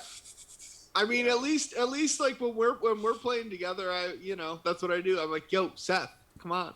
Go. I know. Drew, you gotta teach him the hard way a few times. Just win on time. Yeah. Yeah. And then like when at a tournament, the opponent will just be like, "Come on, don't move, don't move, don't move." Yeah. Yeah. Nah, something to work on for sure. But I don't know. It might happen once. I don't think it'll be like a flag, but I will get like in time trouble. That is a concern. I'm still debating whether I want to try to go to there's a Denver tournament and a Vegas tournament on the same weekend in June. So I'm thinking about both of them. I hear that Kostya will be in Vegas. Yeah. There's also, I heard there's a Silicon Valley Open. Kostya was just talking about today. Oh. Nice. I didn't know that. Yeah, I think it might be this month or very early in June.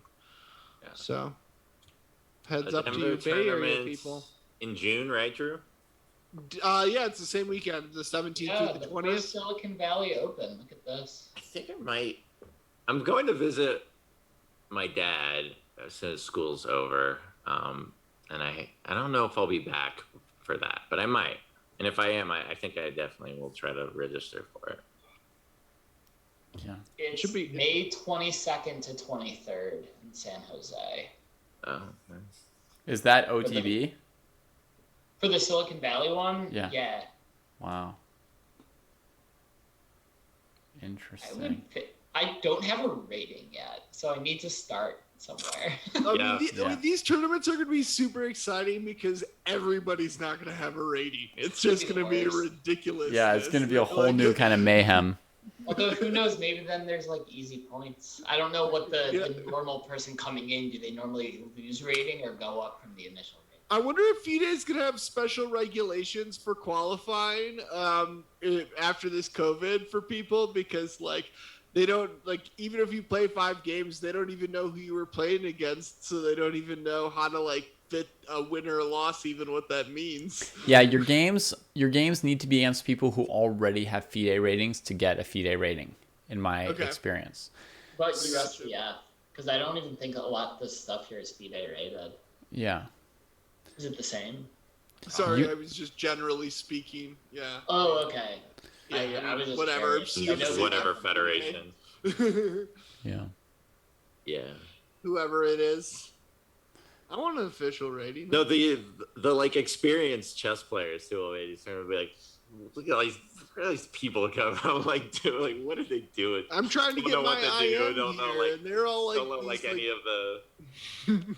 I mean, those experienced people have been stuck on the internet for a year or two. They know you guys are coming. They've seen you. All right, that's true. Hi there. Watch out. We're scrubs. Like they don't know, like, I don't know, whatever things you just tournament etiquettes and stuff. Yeah. David, Silicon Valley is 90 plus 30. 90 plus 30, and they're doing 3 games on Saturday. I will not be playing. 3? Yeah, I don't even know how that's possible. It can't be Nice, FIDE man. rated then, I think. FIDE doesn't let you do that. It's USCF only. Yeah. Because that, like, FIDE is like, no, man, I mean, you like- can't play 3 classical games in a day. I don't know if it was Hughes or one of the other Canadians, say but I remember they were saying something about that being a thing in Canadian chess tournaments where you're having to play 3 games in a day. I mean, if it's like game and No, like 3 long games in a day. it's absurd, yeah, there's no way I would do something like that. One a week, you guys convinced me to do, but I don't know about 3 a day. Try, it'd be worth a try Yeah. one time. So I'm just finding there's more and more of these Colorado people in the dojo. It's kind of ridiculous. Here's a new one, Baron. Yeah. So it's kind of exciting. I mean, I definitely think it. Did you see in the Discord when they made the teams and there was like, I don't know, like 5 of us from Colorado? They're like, the big places are California, New York, and Colorado. And How did that happen? We They're like- don't know, but there it they're is. like, what's going on?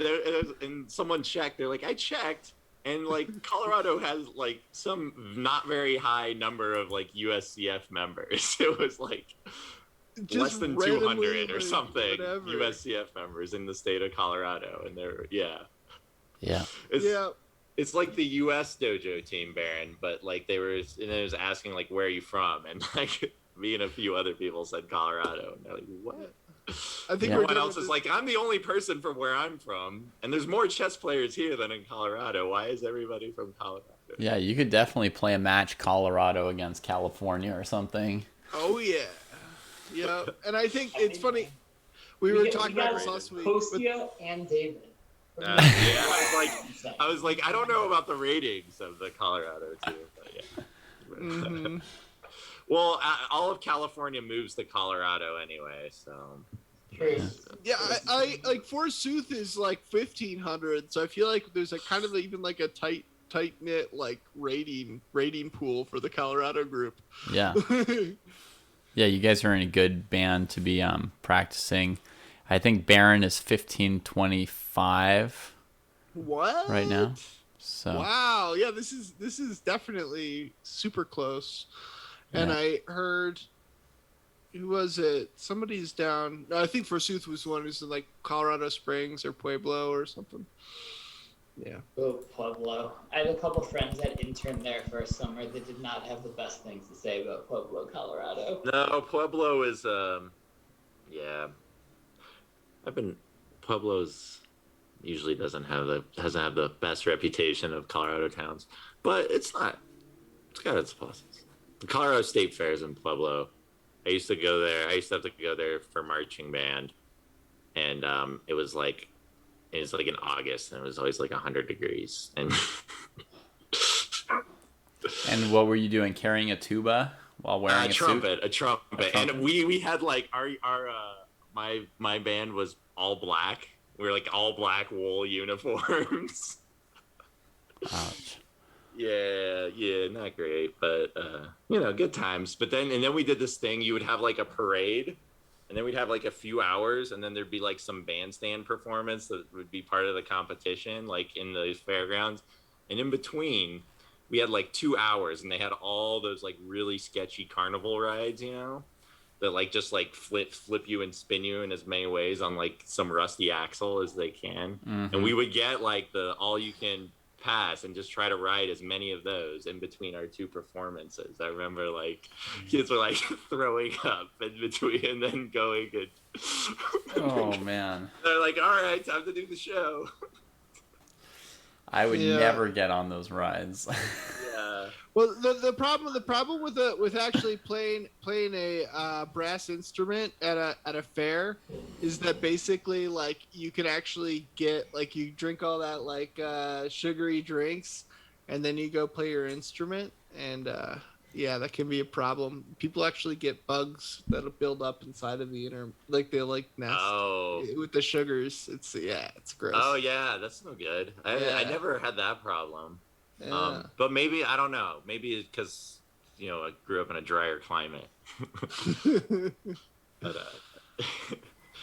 yeah, no. The problem was like it was hard to like playing in hot weather is still as hot as that was, still better than playing in cold weather. Like when we do the Christmas parade, man, trying to play a trumpet in the cold is like the hardest.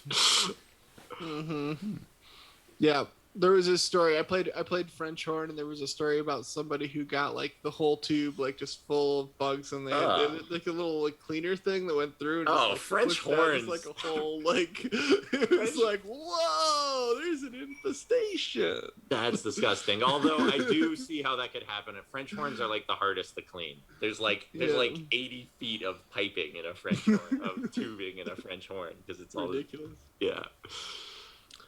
Wow. Anyways, I don't know. I if did it's not know really about that. Chess related.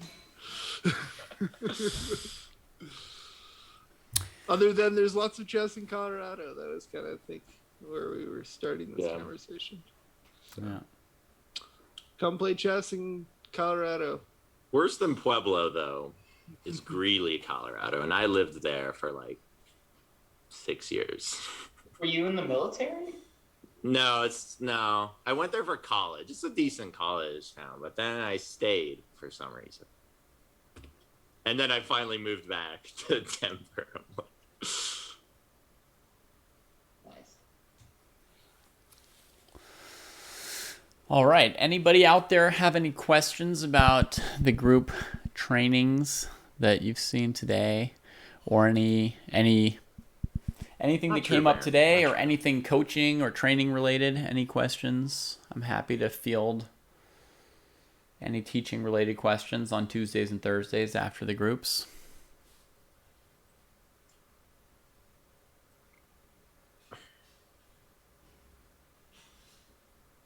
It could be either post.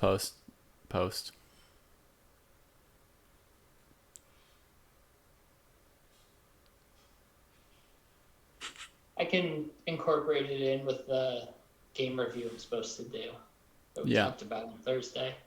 Yeah. And I mean, and again, it's like I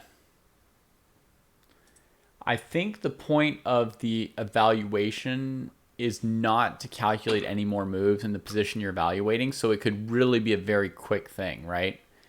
Yeah. If you sit there thinking for like 10 minutes about the evaluation, that does not mirror at all the way evaluating a position at the end of a variation in a game works, right? Normally that's sort of like a pretty quick thing where you have to say like, okay, do I want this variation or not? No. And then you go on to something else. So, I mean, if you were to do that with 10 positions, to some extent, you could blaze through it in 2 minutes, but then, if you wanted to like check with me or discuss with somebody, that could take a little bit more time, but Sure. yeah. Wait, speaking of which, I never saw the breakdown that you were writing up as far as time that we're supposed to spend math-wise. Right, I think you were talking about sending that on Discord, and I just haven't seen it yet. Yeah, I so didn't send it. Just a heads up. oh, it's all good. But I shall. Are these classes open for sign up in the Discord? Please, this is like an 8-week session, so around week 7, I'll decide what I'm doing next and potentially open up signups for further groups, whether it be the same rating or a different rating or whatever. I don't know yet, and I don't know if Coasty or Jesse would be interested in doing something similar at some point. But for now, my thought is just to, do this 8-week session, see how it goes. And Crix Lowell, yeah, you can ask me a game-related question for sure.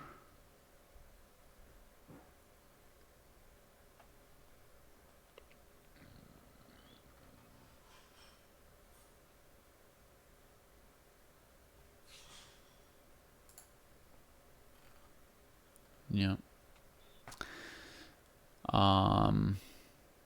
So how's this new schedule down here working for people? Does that work? You guys can find when shows are on? It's fancy. Part of the attraction was it's supposed to maybe adjust for your time zone even? I don't know. Oh, I see. You can mouse Like- over. I was gonna say it's kind of like cluttery. Where Yeah. is You it? can't really read it, but when you mouse over, it'll show. Yeah, it's quite Uh, compact. yeah. I see. Game Sensei. But you still have the There one are on a lot Twitter. of things. I mean, like the shows are one thing. There's like a lot of tournaments that get run during the workday, Mhm. and I think that like I get why you guys do it. Yeah. I don't even know where I'm going with this because now that I'm saying it out loud, like yeah, you guys should do it during the workday when you guys are like working. So, Yeah. Just unfortunate. Yeah. Yeah, missing the But Mega I was take a back little everything. sad. I was about to say. It's fine. I mean, it's also like it's sort of like it's around the world, so sometimes like one of those tournaments will The basically Euros work and for whatnot. people in Asia and Yeah. No, it's good. It's good. Yep. so when you guys look at the schedule, does it display in your time zone or does it display in Pacific time zone? Still in Oh. Pacific for me. For you, it But, shows Pacific, Falk? Yeah, but I can hover over the dates and it shows my time. Oh, it does. Okay. Mm-hmm. But Wait, so yeah. where is it? Yep. It's below the screen if you scroll down. Yeah, so it's just Oh, wow. Oh, that's cool. So that was one of the like reasons why DM was trying to do this thing. Because a lot of times it's like our tournament is at this time and people are like, when?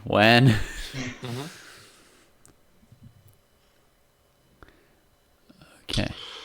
that. I think that if could be there's any way useful. if there's any way to expand it a little bit, it would be a little bit more. Alpha clear. Canis says you I can don't know. pop it out. Yeah. Oh yeah, Oh, there's a little pop. Oh yeah, there's a little pop out. that's literally it's Whoa. right there. You can Okay. add it to your Google Calendar. And make it any size I Oh want. wow! Just put the. Oh man, that's dangerous.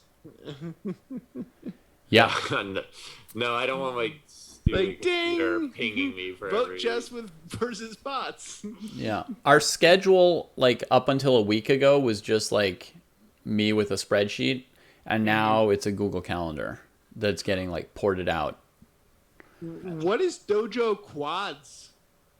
That's a tournament on Thursday. You get 4 people, and they each play the other 3 people once. Okay, So, I'm not doing it, but it Yeah. looks Yeah. So it's like it's round robin pairings when you play everybody in your section, so to speak. What's the time fun. control on it? 30 minutes. Nice. Mm-hmm. Yeah. That would be some next time, maybe. Okay, so here's Crixl's question. In Falk's last game, there was a position where the queens were on the same rank and there was a bishop check. B4 maybe. I thought that was crushing. All right, let's go back to that position, Crixl. I think that Falk did not allow himself to be crushed at any point this game, but we can definitely go have a look at it. So it would be around this point here. I'll move 10 on the board on the right. Knight g6, queen g5, and there's a bishop check, bishop b4 maybe. That was crushing. Is that on the same queens on the same rank? Bishop B. Okay, I bet his idea was in this position because here there's knight f4 hitting the queen. I bet that's the moment that Crixl was wondering about, whether knight f4 here would be crushing. I think, as Jesse would say, maybe it like asks questions and White has to find a move. Does Rook C1 work? Rook c1, queen takes rook. Oh. Mm. That looks. I mean, yeah, it looks ouchy a little bit. Whoa. Oh, man, you don't even. You can't defend this? No, you have Queen D1. Queen D1, yeah. Mm. D1. Sad move, but Queen. that works. Like, Queen I wonder if White might have D1, a Queen follow. D1, Bishop Queen takes E3. E2, Queen takes. Oh man. And then if the bishop moves to block, Then then you have the pawn. If the queen moves to block, you can just take. Yeah, well, yeah. Ouch. This looks pretty risky. Risky Wow. for black. Yeah. Really. Wait, well, I mean, did they have something better that wasn't risky? Risky. Wow. I thought I thought I was gonna take black here in this position. Well, black's down a rook, so Yeah. But like But now still black's seems like there's everything's like tied off for white. yeah. now black's winning down a rook. Yeah. So we Okay. need to do something else for white. Hmm. Queen E3 E3. was, I Yeah. saw was saying in chat. That's what I was saying. But Queen E3. looks. Can you do bishop? Can you do? Nothing, right? It looks scary, but yeah, I don't It's see it. just over now. Well, what about knight? What about knight? Knight D3. Check. Bishop takes knight. Wait, what about? Oh, bishop takes knight. Yeah. Okay. Yep. Yeah, that might be dead. And rook E8, you just go F3, right? That's right, Falk. Rook E1? And F5? After Yeah. F3? But F5 is too slow. Okay. Now you've got time to counterattack in To some way start. here. Or trade this stuff. Like take this. You can't take the knight here. Take the Just bishop. Yeah, the bishop is hanging now. Oh, the bishop's hanging. I guess the knight also seemed like it was hanging, but yeah. Yeah. Just start bringing out white pieces and attacking things. Mm-hmm. Like at some point, you know, you've got like cool moves available like bishop d6. And if they open up the e file, you checkmate them. Right? Like at some point white just has enough stuff out that you start to have tactics. Oh man! And if you can get that checkmate, with the And if rook pointing at the queen Yeah. against the king. Like I heard you wanted to open the e file. Call the ambulance. Oh man! Oh, that's a cool little back and forth though. Regardless, Yeah. that's fun.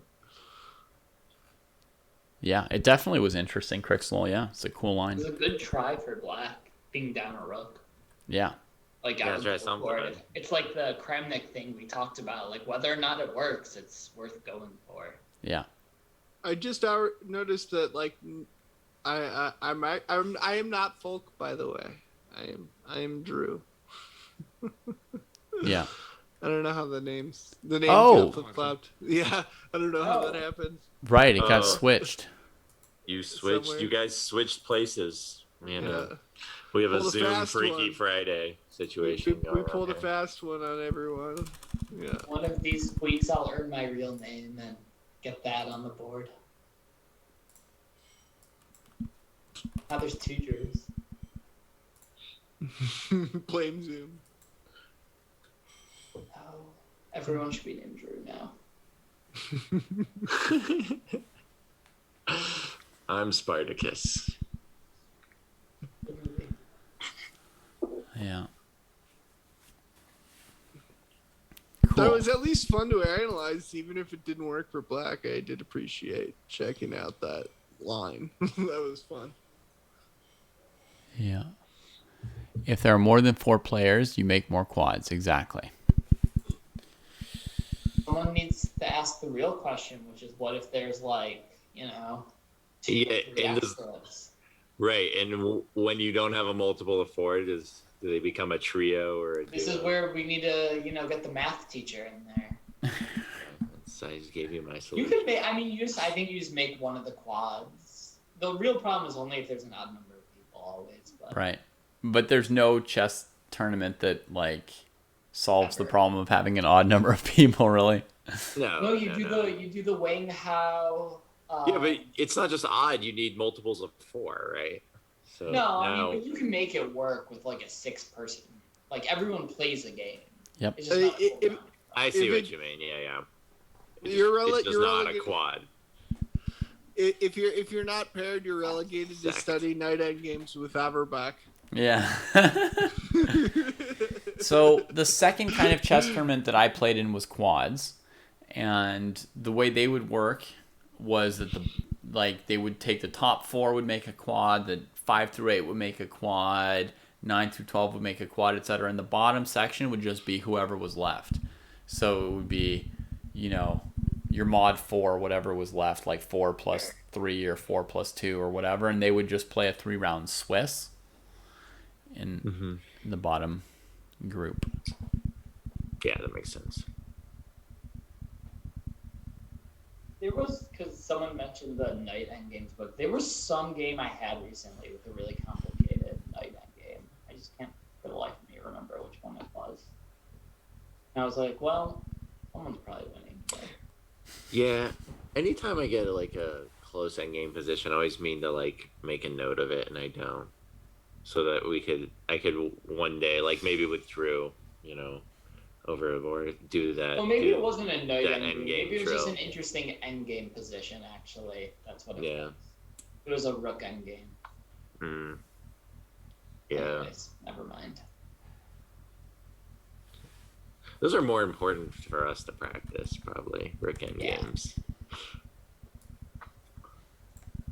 This is definitely one where I should have won the game and screwed it up, and it is what it is. Oh well.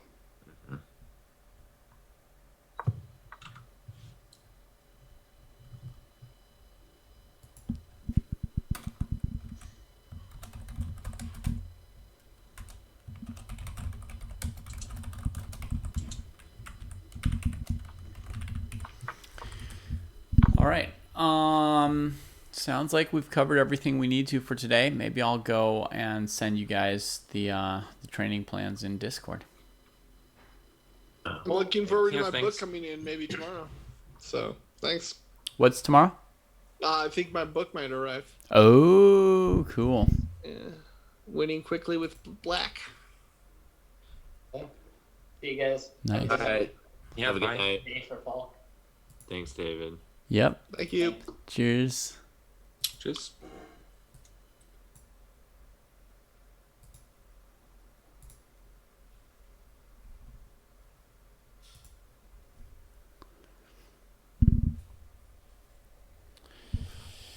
All right. Well, I think I'm going to say goodnight to all of you as well. And go send them their training plans and just deal with some random stuff I probably have to deal with. Like sending out invitations and setting up the tournament, the quads for Thursday that people were asking about. Check in on the pairings for the May-June tournament. Make sure everything's cool.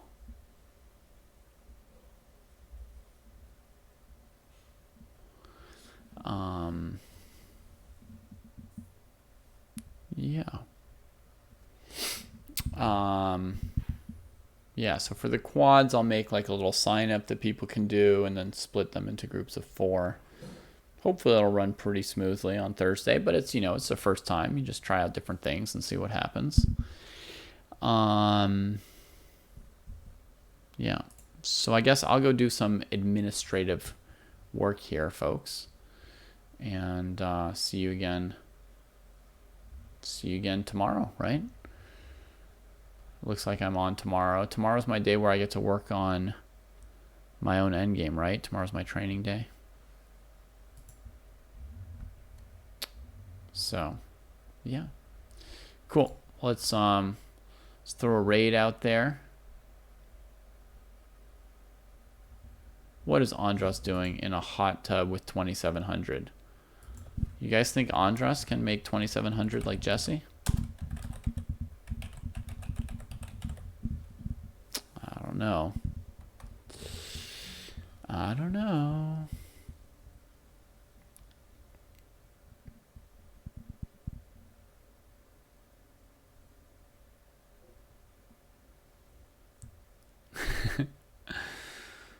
All right, we'll see. Take care, everybody. See you again soon.